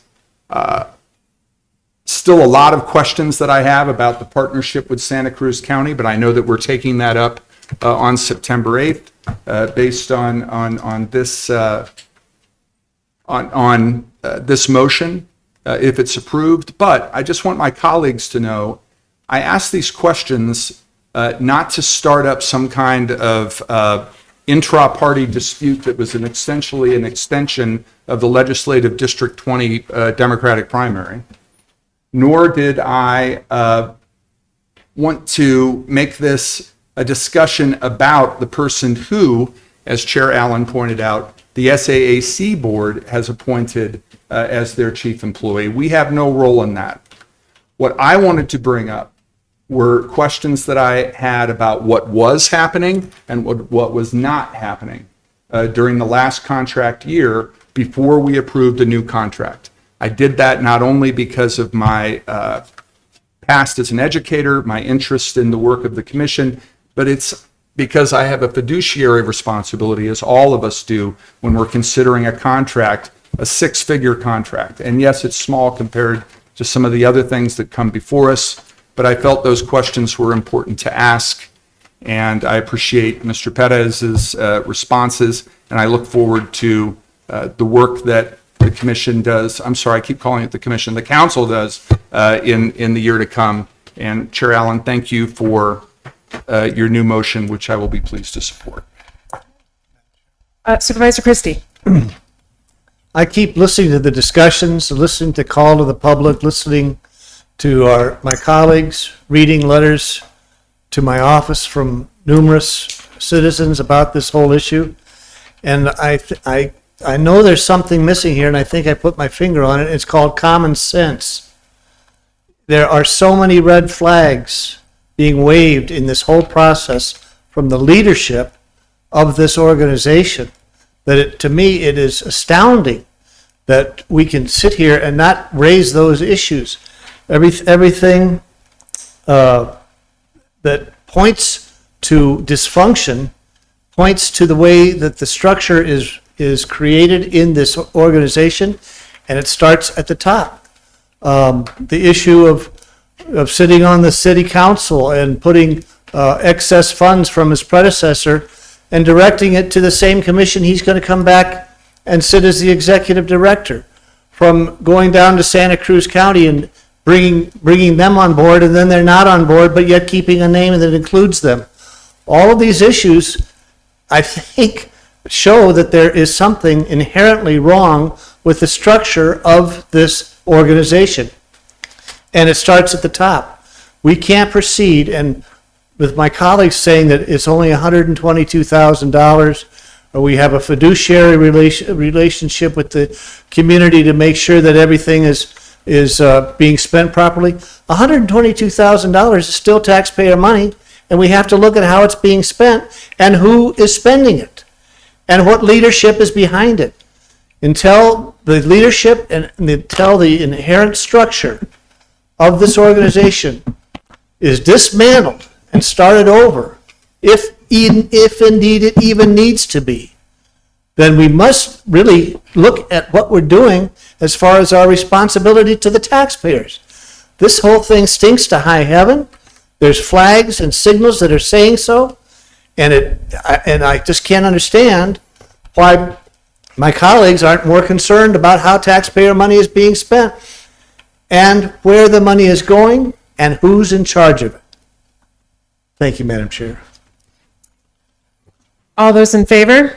Aye. Opposed? Opposed? Motion passes 4-1. Chair, Yes. for clarification for the record, based on that motion, there is a contract that was just approved, but there are 3 recommendations that should not be considered incorporated by reference into that contract.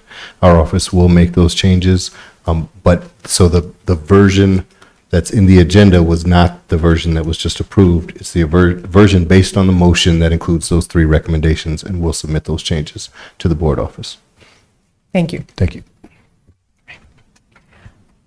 I'm going to hop us. I know I said we were going to go to one thing. I'm going to hop us to one other thing just because there's a number of people that are here for addendum item number 7. That's the University of Arizona with the MOU establishing the Arizona Taiwan Talent and Innovation Hub at the Roy Place building. Oh, addendum 8. Oh, sorry. So addendum 8.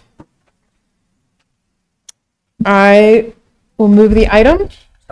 Seconded by Supervisor Hines. Any discussion? Madam Chair, Supervisor Christie. let me preface my remarks by saying I have the utmost respect for the program, for the university's involvement in it, and for the speakers who are here tonight speaking in favor of this motion. I have a problem with that is causing me not to be able to support this particular item for one particular reason. I feel that the location is misguided and misplaced.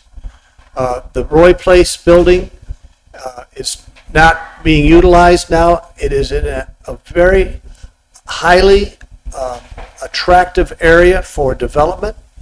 It should be put to use to derive income in a lease basis, maybe even a purchase basis for the taxpayers.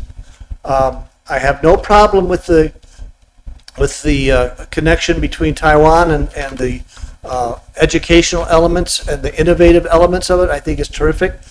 But I think that it needs a second look to the location. It's downtown. It's a iconic building that has, I think, such capacity to generate revenue and be put on the tax rolls and create income for the county and for its citizens. And I would suggest that the best place that this entity or this headquarters should be located is preferably at one of our U of A tech parks.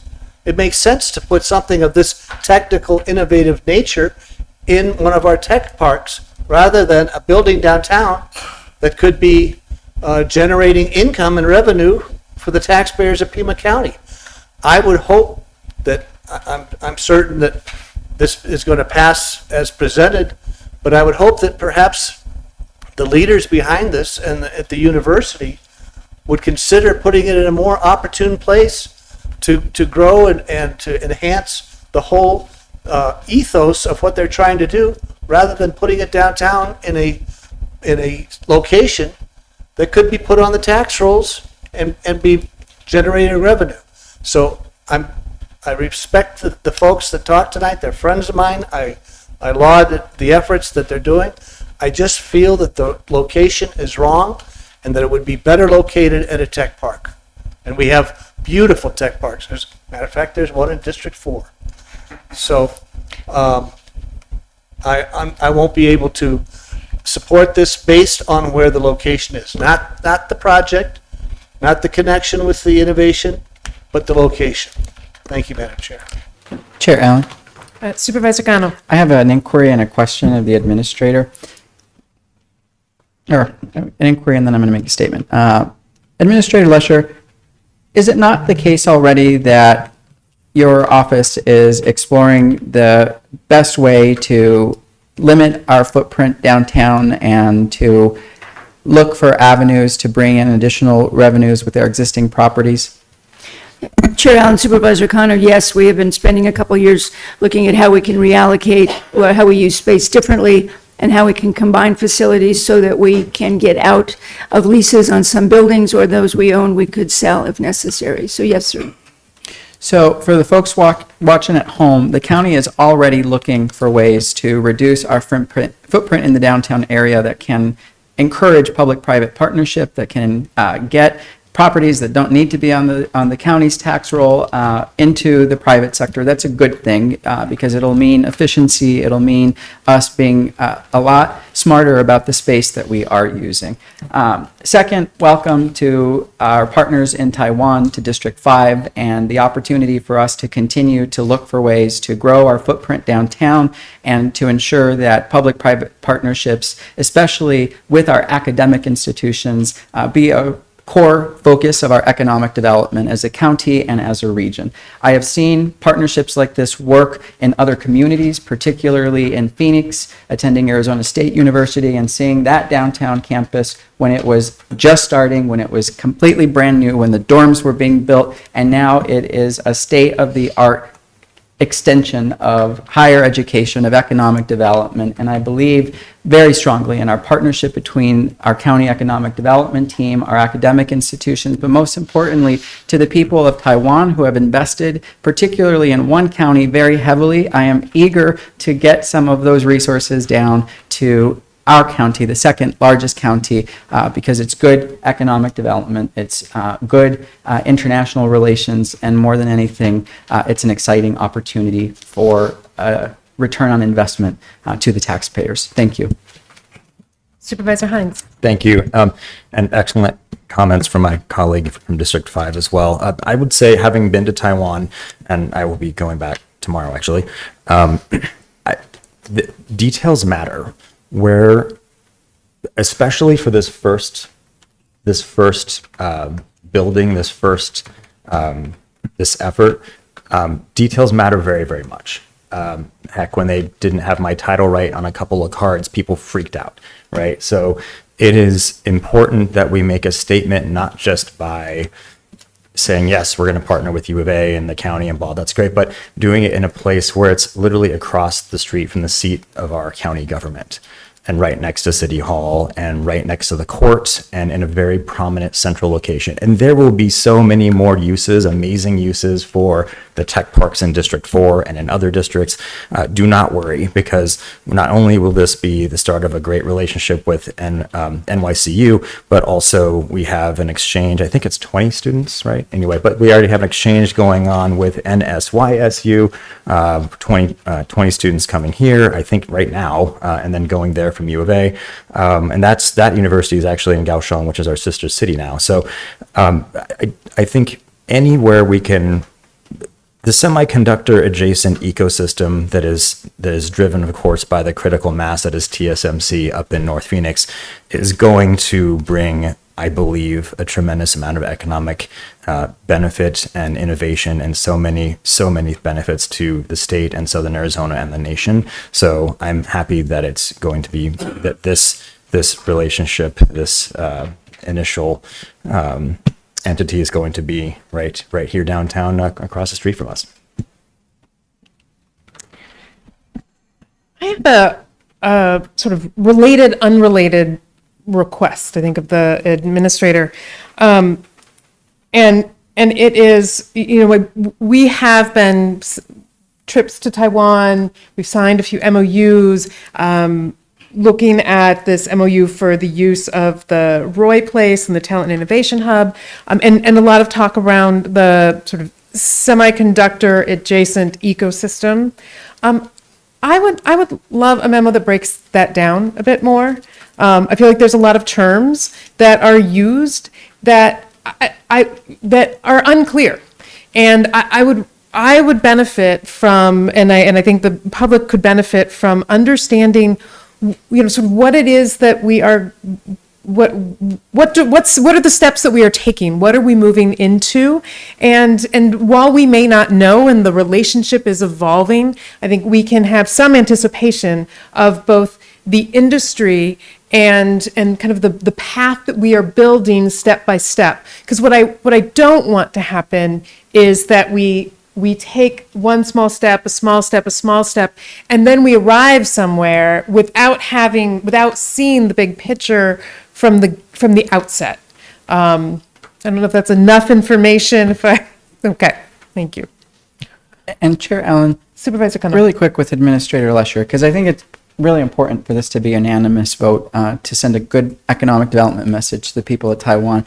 There's no mention in this MOU about costs associated, like, and is that accurate? And isn't it right that this has always been a revenue generating parcel? We've had, but right before it became vacant, it was being leased, and the county taxpayers were getting resources, were they not? Chair Allen, Supervisor Kano, yes, the lease amount was $100 a year. Yeah. And that's pretty typical of academic partnerships. It was, yes, there was the county can't just provide services like that or rent like that as a gift. It has to be something that provides a significant return on investment to taxpayers. So what the allocation and the distribution of services and the benefit received was delineated, and that the $100 was not simply because we were giving them something nice. We got lots in return, and that will be the same in these agreements. Got it. Chair Allen. Supervisor Scott. Following up on the concerns expressed by Supervisor Christie and the points made by Supervisors Hines and Kano, I'm looking at the program goals and predicted outcomes in the VOCER. I wonder if we could have staff comment on why this particular location is best suited in terms of helping to achieve those goals and outcomes. Thank you, Chair. Mr. DeBonis, if you would. Thank you.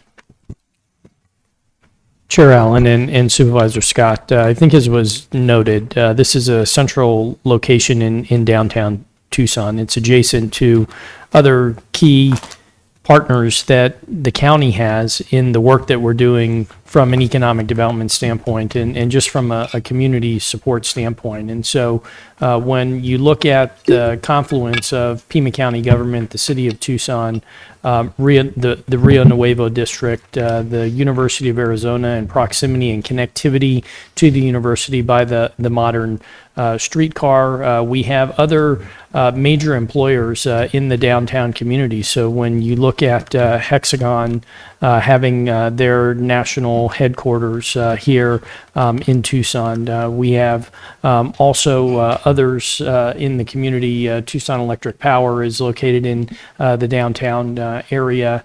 We're adjacent to Caterpillar west of the freeway. There's been a revitalization in investment in small businesses in the downtown area, both privately funded and through the Rio Nuevo district. We've seen an expansion intentionally with hospitality units being brought into the downtown area. There is vibrance that is occurring in the downtown. When we've had our partners from Taiwan visiting, they are really pleased with the potential for having a presence in a downtown community, right? And so you start to build synergies that are greater than the sum of the individual parts. The county has purchased the former Wells Fargo building, and will be relocating the main library into that space, providing an opportunity for our City of Tucson partners to envision with that property that currently houses the main library will be into the future. So I think that there are a lot of positives, a lot of touch points that make this attractive and make it viable from a partnering and economic success potential. Mr. DeBonis, thank you, and Chair Allen, thank you. Madam Chair, one quick question. What was Rio Nuevo's response when this Roy Place building became available for this organization, this partnership? Was it presented to Rio Nuevo that they could look at it? Did they have an opportunity to say anything about economic development of that parcel? Chair Allen and Supervisor Christie, we've had conversations with Rio Nuevo about spaces and... No, but that particular one. Well, yes, and so Roy Place has been a location that Rio Nuevo has expressed, right, some interest in for potential uses, as they have with the Wells Fargo building. I think that if we put in perspective the whole purpose of Rio Nuevo, right, it is a tax incentive district supported by sales tax. And so their mission is to promote uses that generate sales tax in the district boundary. I'm aware of their mission, their uses. I'm just wondering what their response was. Did they have some viable plans or possibilities that that property could be utilized in some manner other than what it's being planned for now? Just up the block, as you pointed out, we have a now county library that's taken over another iconic building downtown. I'm just curious if there was any response to this whole effort by Rio Nuevo. Chair Allen, Supervisor Christie, there was not a specifically identified use. The discussions were that they would have interest in seeing potential sales tax generating uses in there, but there was no specific opportunity that was presented to the county for those locations. Okay. There is no further discussion. All those in favor? Aye. Aye. Opposed? Opposed? Item passes 4-1. Now we are going to go to item number 18, back on the regular agenda. This is unfinished business. This is the Pima County Economic Development Strategic Plan. I am going to move that we continue the plan. I'm sorry. I'm just jumping in. Which, never mind, I said nothing. Well, I am going to put forward a motion to continue the plan, which does not preclude the presentation by any means. In fact, I think it still warrants for having discussion. Completely your call. We happy to table this for the next, whenever you want to discuss it or not. Table it. We'll do it all when we discuss it. Thank you. All right. I did want to know why I would like to continue it, if I may. I think, largely because this plan matters. And it matters a whole lot. We're at a time with such economic instability and unprecedented wealth concentration, and people making our average salary for the region being unable to pay the bills, let alone thrive. So our roadmap for strengthening our economy, I really feel should be discussed thoroughly, kind of by us and between us. So I would love to put on the next study session, the plan, and then I also want to make sure that we have a specific discussion carved out for us to talk about the targeted industries. There is a list of 7 targeted industries within the plan, and I think they are significant, that we should discuss if they all make sense for us in Pima County, what goes behind determining what is on those targeted industries, but ensure that it's been something that has been vetted and thought through by us. There was also a few things that I request be added that I thought were missing, and I did want to flag those now. From a District 3 perspective, the plan is very urban-centric. The rural and unincorporated, rural is mentioned 3 times in the plan in relationship to broadband, and another time in relation to the Small Business Commission. I think the business retention and expansion, attraction, workforce, infrastructure, all of those pieces play out uniquely in rural areas and different in rural areas than in the urban core or in the urban areas. And I do need to see some of how we're thinking about economic, the strengthening of the economy in rural areas and unincorporated Pima County. And then also teasing out more of the focus on small business. I'm excited that we've got new staff that are coming on board within the department, and who'll be focusing on supporting small business. And I think in the report, you see that small business activities show up in the different pillars. Because it is so fundamental to strengthening our economy, I would like to see how those pieces fit together and what they add up to. And then thinking too about the Prosperity Initiative. And I would love to see deeper integration of the Prosperity Initiative that is tied to small business support. Prosperity Initiative has behind or underneath all of the 13 policies and the 3 cross-secting policies are a slew of really specific policies that have been researched, evidence-based. There are case studies behind them.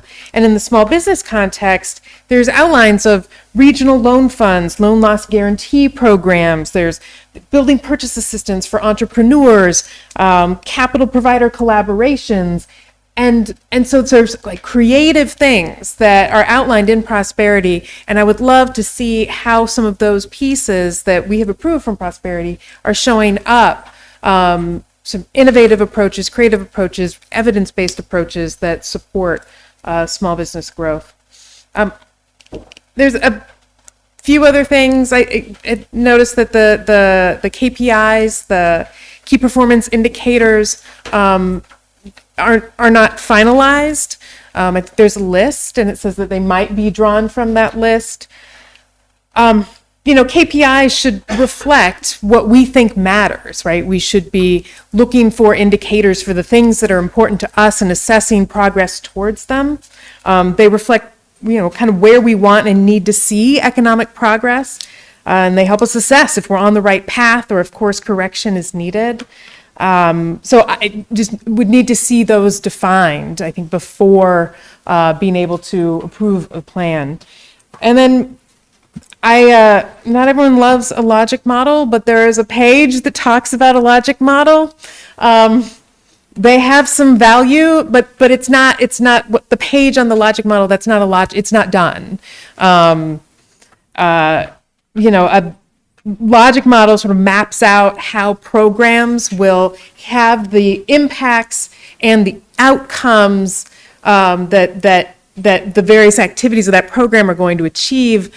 Given that we've got new work from business retention expansion, the FDI work, those are new programs. And so articulating what impact we want to have from them, what the outcomes that we anticipate from those, and then what we are doing to achieve them, I think given its newness, would be valuable. And then last piece that I feel like is missing is about the perspective of low-wage workers. I suspect that within stakeholder groups, the perspective of low-wage workers was not included. I think there's a lot of emphasis, as there should be, on both bringing in higher wage jobs into our community, reskilling, upskilling, getting people into new higher wage jobs. But the fact remains that those low wage jobs are still there. And someone's going to fill them. And then we're going to have to figure out a way to reach those folks and upskill, reskill, get them into new, right? It's sort of a continuing cycle. And so it begs the question, and it is a question that the Prosperity Initiative has laid out an answer to, which is about how to raise the floor. How do we incentivize business to invest in increased wages and benefits? And so we have thought about this, but it's a piece that I think that we've thought about in the context of prosperity. I would love to see our plan address that, so we're not just going around and around, moving people into higher wage jobs and then constantly having to pull people up as wages stay low. Chair Allen? Yes. Sorry, just maybe should we move this for discussion purposes so that we can keep doing this? Or do you want to I just want to clarify what you're saying.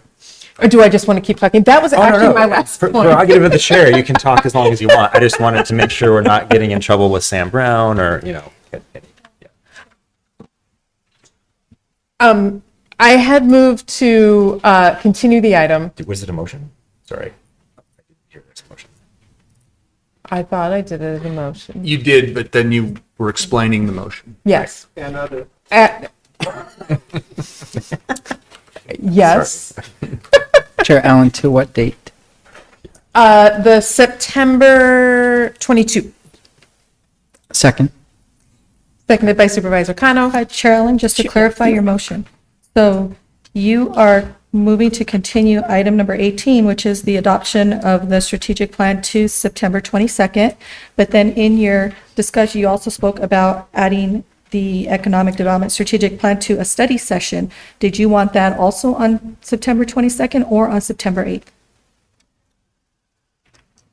Chair Allen? Yes. If I could suggest something, Yeah. because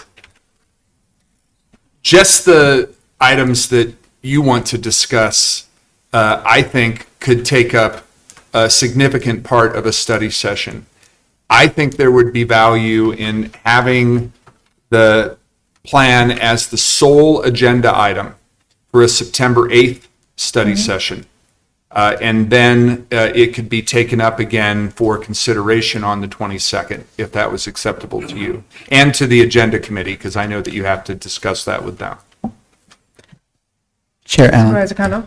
As you consider how you would like us to be allies in this motion, I just want to say I'm more, the experience that I had with the updates to the economic development plan and District 5's interest in ensuring that early childhood education was a strategic priority was best worked out in a meeting that I had with the economic development director in consultation with the administrator.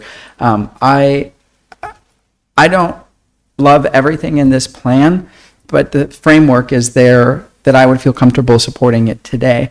I will say that it is important for this to be a plan that has the support of the majority members, and that we hold hands with our colleague from District 3 in ensuring that some of those key points are mentioned. But what I want to avoid in a study session is wordsmithing, and I fear that if we do that in a study session form, it will take up the whole meeting, and perhaps it can, but I do feel that a lot of what you are recommending can be addressed in meetings outside of the regular board or study session, personally. Chair Allen, excuse me, a clarification if I may too. I heard at one point 2 study session items, if you will. One for the discussion of the plan, and one you're interested in a deeper dive on targeted industries. So I think were those 2 separate items that we would like at study sessions, or how to do it? I have been thinking study session discussion of targeted industries, vote on plan on September 22nd at the next meeting. So just to clarify, Chair Allen, you want to limit the study session discussion to targeted industries, but the other points that you had, to Supervisor Kano's point, you might address them in the same way that not only he addressed his concern, but in the same memorandum, I had 4 recommendations as well that I was pleased that the team was willing to adopt, especially in terms of more what I consider to be more detailed and fulsome annual reporting.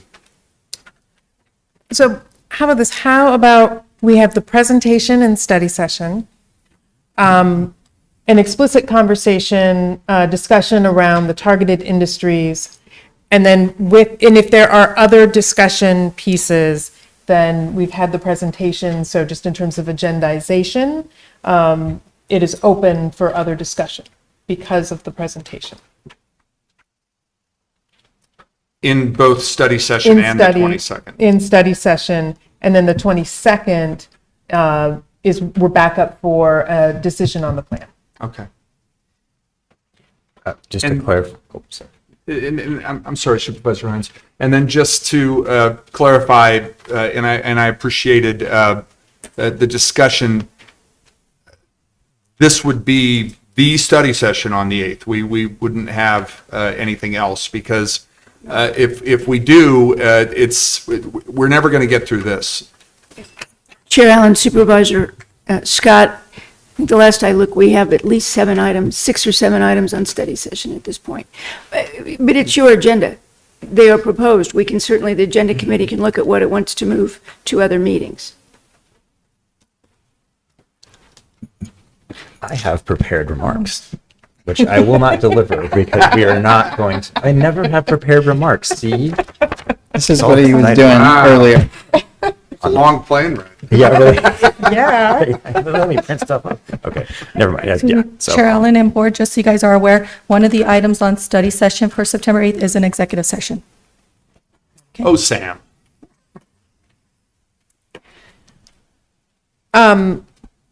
Okay, it might not be possible for it to be the only item on study session, at least given the executive session, and there might be some things that cannot be moved from study session, but how about that the agenda committee looks at study session agenda with an eye towards minimizing those items, and if there's anything that can be put on regular that makes sense. Yes, streamlining that agenda, and then that way we can have some dedicated time. And I would just say, Chair Allen, I think it's very valuable for, I think people tend not to tune in as much to study sessions. And I think the economic development strategic plan is something that is absolutely something we should be talking about as much as possible during our regular meeting, just especially if we're making adjustments and asking staff clarifications and my remarks. Like I think that would be good to be in the regular meeting as well. So also, is there, just to clarify from perhaps staff, I guess, is there this is just our thing, right? Is there a deadline for this, or are we missing things by not doing this now, or we're good? Okay. It's just our plan. Yep, you got it. Thank you. Okay. So some items are going to appear. The only thing that we're voting on is continuing until the vote on the plan, not the next meeting, but the meeting after that, September 22nd. So, and you. Split continuing. Seconder was. Okay, so it's fine. All those in favor? Aye. Opposed? Item passes 5-0. Chair Allen. Supervisor Scott. Oh,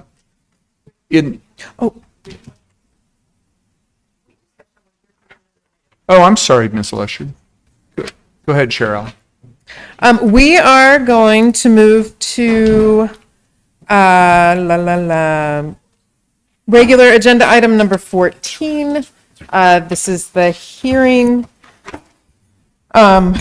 with wastewater conveyance system, and this is the appeal of the procurement director's decision.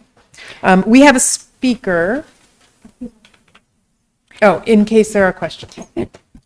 If I may, Chair Allen, and just after collaboration with procurement and the county attorney's office and such, the collective opinion is we are recommending to you that you accept the appeal and award a contract to Akin Garden. I pronounced it correctly. And if you approve the appeal of this of the procurement director's decision, we will return on September 8th to the regular agenda with this contract. So what we would recommend is that you accept the appeal. So I will move to close the hearing regarding solicitation number RFP-26000000677 and approve the protest of Aiken Gardner and award, to accept the appeal. That's correct. Yes. Second. Seconded by Supervisor Scott. Discussion. All those in favor? Aye. Opposed? Item passes 4-0 with Supervisor Hines absent. Okay. Thank you, Chair. Yes. Supervisor Scott. Thank you. Chair Allen, in the interest of time, I was wondering if my colleagues might want to consider some items in bulk. Sitting as the Flood Control District Board, I would move items 7 through 11. Second. Seconded by Supervisor Christie. Discussion? Chair Allen. Supervisor Cano? Thank you. I appreciate the bundling, and I also just very quickly want to share two things. Number one, I am asking the administration to give the District 5 office an update on the request to allow the public to understand some of these contracts a bit more and how many jobs are created when we are having these contracts go out to very worthy partners in the construction industry. It's not clear right now if we are, if any of these items 7 through 11 are creating 10 jobs, 100 jobs, or 400 jobs. And I know that that's a request that's several months in the making. Number two, I am very excited about item number 7. This is an investment that is going to be correlated with the construction of the Drexel Bridge on the southwest side of town, all in that area, which is one of our highest grossing retail areas, with the Spectrum Mall, combined with the bridge, combined with the improvements that we're making to the loop on the eastern side of Santa Cruz. This is much needed investment in the people of District 5, and I just wanted to make sure that I said that out loud because that's a good thing, and I'm excited to see that. Number 7.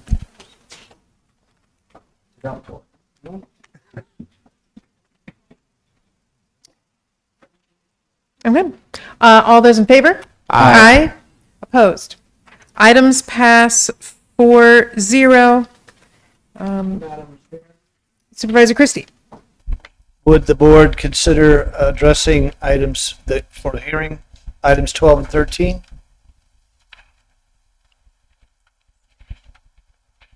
Sitting as the board. And there's, I so move. Or do you close it or should I close You it? can close it. Then I got to get my glasses. Oh. I'd like to close the public hearing on item number 12 of Skyline Country Club's request for firework permit. I'd also simultaneously like to close the hearing on job number 401965 at Rocky Key for a liquor license. Second. Seconded by Supervisor Cano. Discussion? All those in favor? Aye. Madam Chair, Oh. Supervisor Christie, apparently you closed the hearing but did not state approving them. The motion was to approve them. so let me back up and we have to have a motion to, She's just asking you to amend the motion to close the public hearing and approve. I will amend the motion to close the public hearing and approve the motions. Second. Seconded by Supervisor Cano. All those in favor? Aye. Opposed? Items pass 4-0. Madam Chair, Yes. could we address items 20, 21, 22, 23, 24, 25, 26, 27, 28, 29, and 30? Let's leave 28, 29, and 30 out because those have to be approved in a certain sequence. Okay.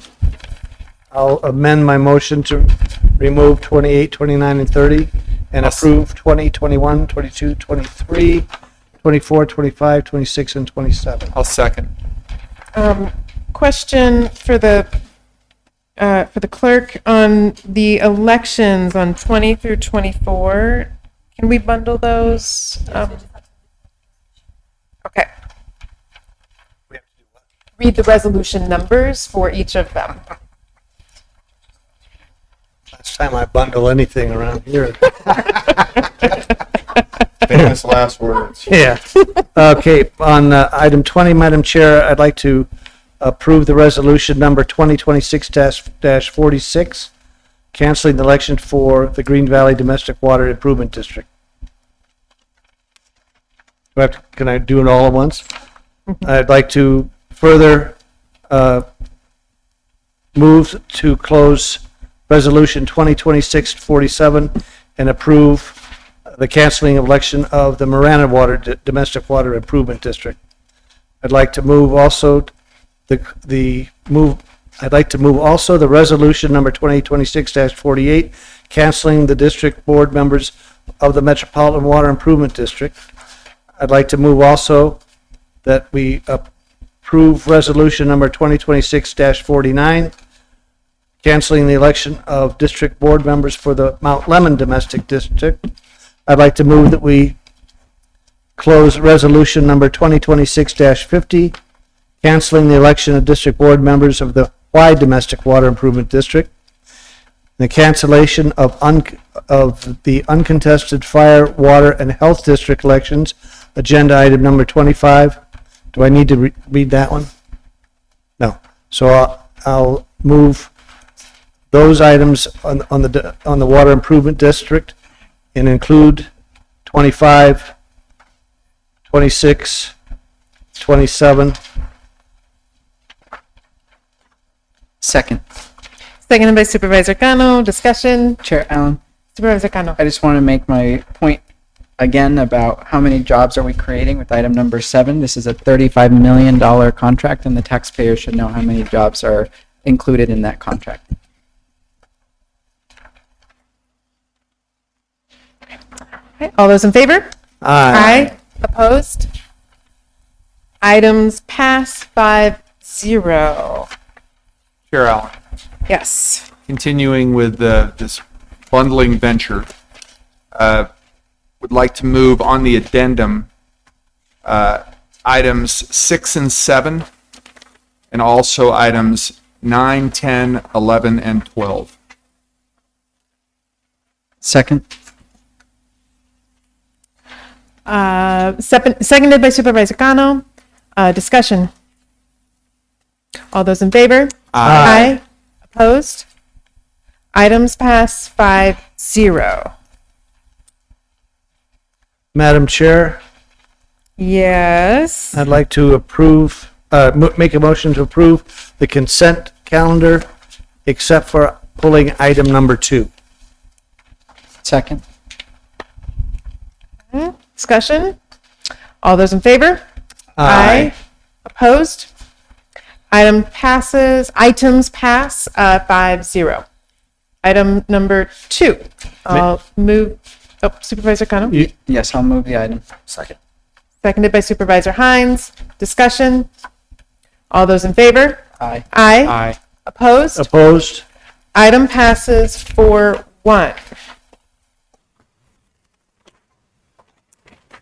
All right. I am gonna 16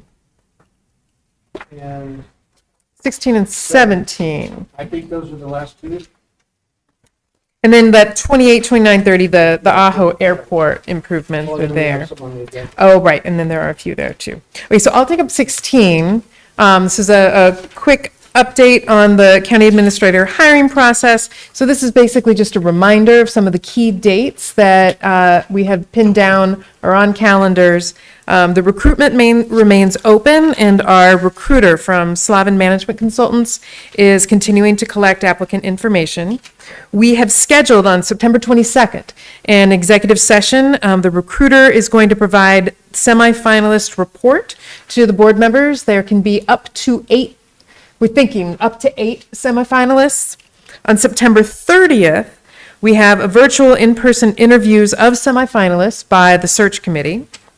October 13th, you have on your calendars the executive session. This would be when the recruiter is going to provide finalist report to the board. And we're aiming for having 3 finalists or up to 3 finalists. And then October 14th, the finalists will be announced and notified of selection. And then October 19th and 20th would be 2 days in person with the finalists.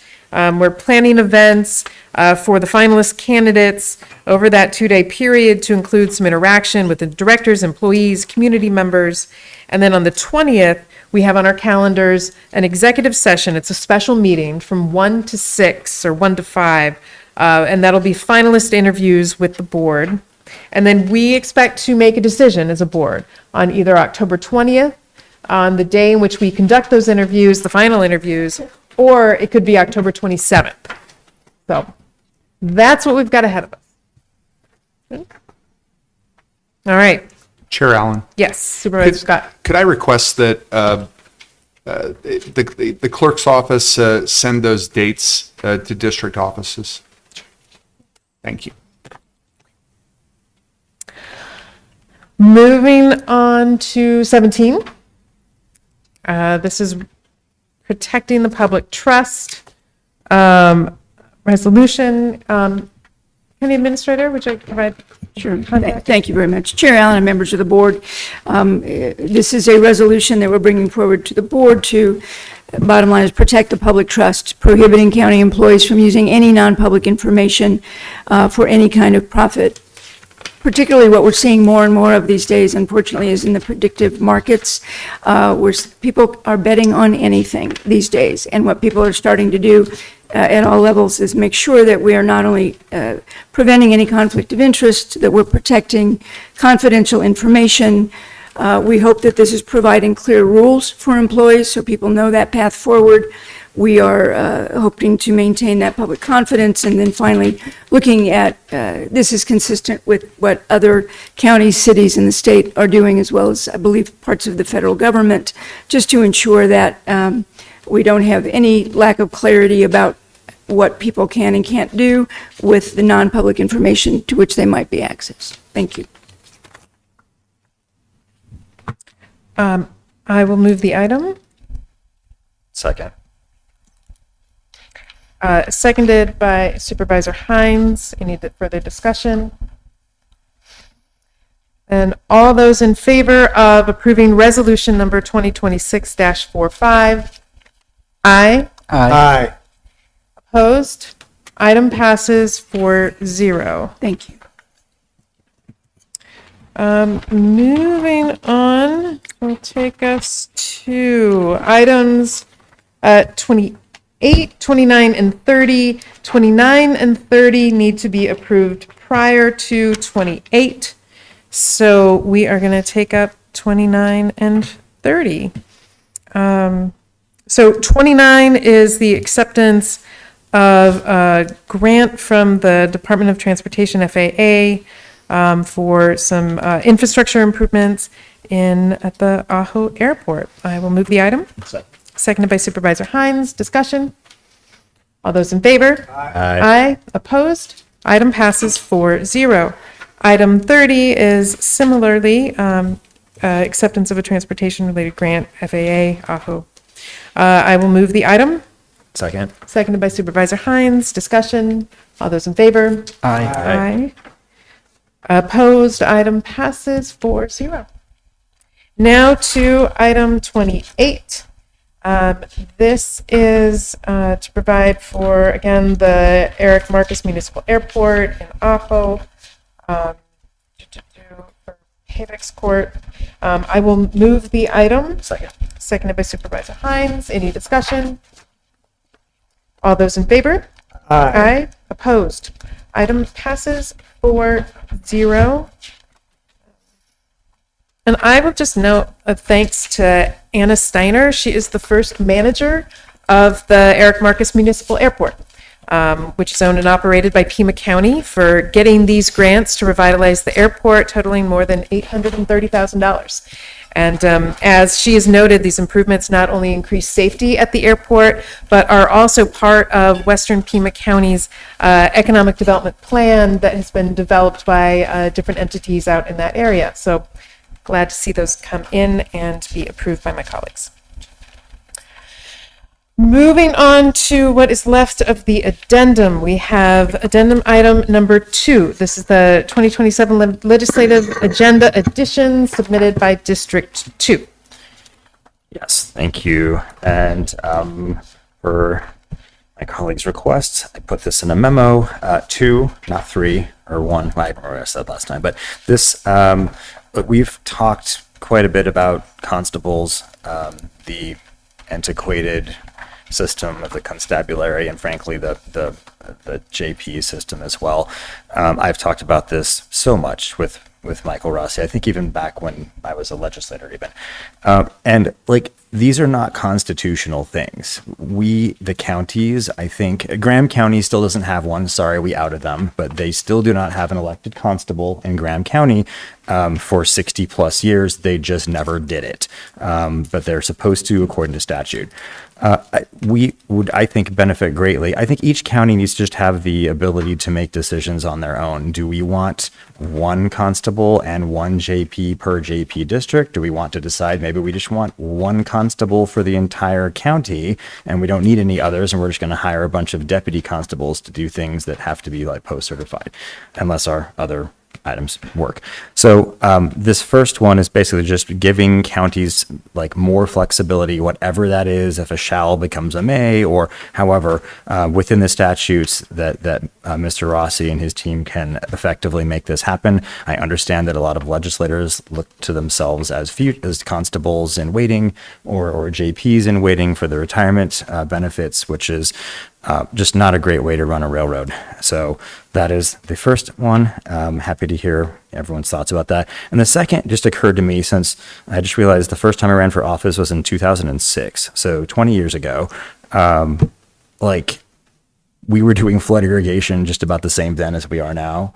And we're a few years away from losing cap water, right? I mean, that's pretty obvious. So let's just kind of call a spade a spade.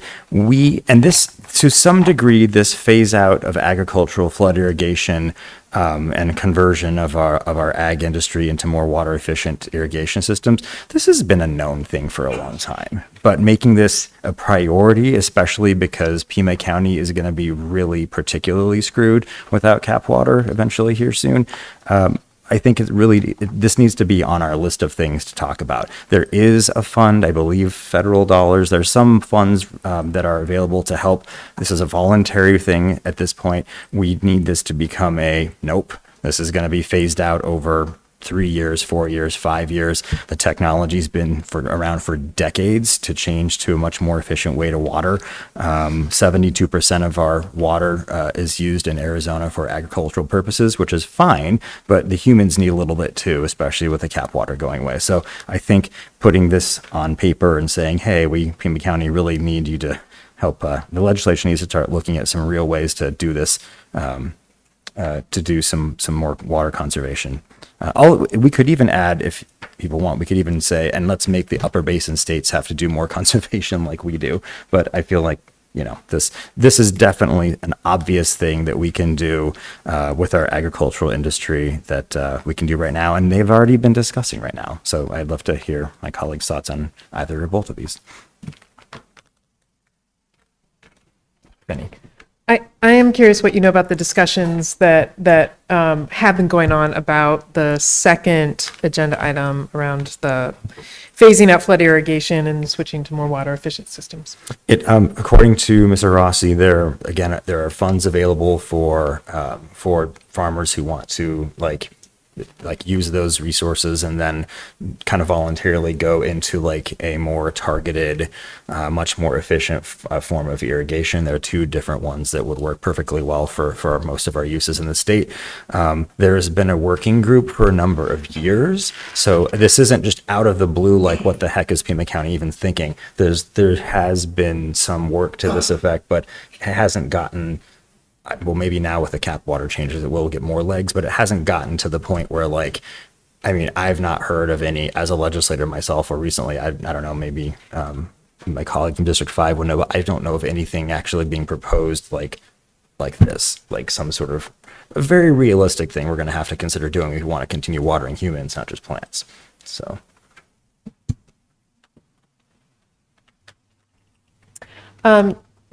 Supervisor Cano? 1 second.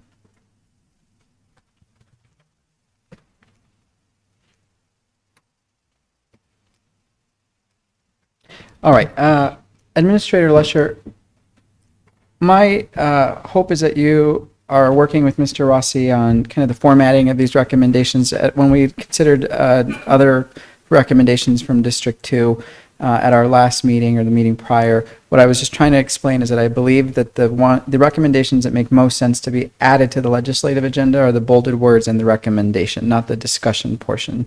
Do you remember that, and has that been communicated? And just Chair Allen, Supervisor Connor, yes, I remember, yes, and I've been working with Mr. Rossi to make sure that we are properly formatting what the requests are and how they go before CSA, and how we then, the ones that don't necessarily go to CSA, but that are in our agenda for our contract lobbyists and staff to work on. Okay, thank you for that, because I personally don't see any of these two additions as problematic. And Supervisor Hines, just to ask, you had asked if there was any recent work.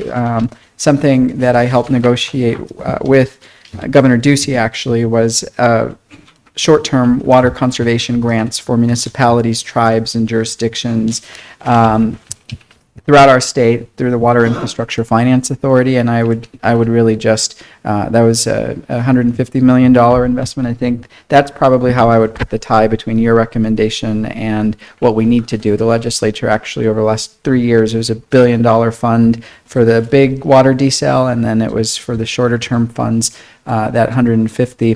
What they've continued to do at the legislature is raid the big bucket and put it to offset other state revenues, or other state expenditures, rather, I should say, and not fund the water conservation programs. And I just kind of feel like that's reverse, in reverse in terms of priorities, but that's where we could probably really align, is using our impact to be able to get the short-term water conservation dollars funded. I believe the city of Tucson and the county are recipients of that fund for some of our water saving measures. Thank you. Did you move the item? Yes, I will move the items as presented in the memo. Seconded by me, by Chair Allen. Discussion? All those in favor? Aye. Opposed? Item passes 5-0. Which takes us to addendum item number 3. This is you.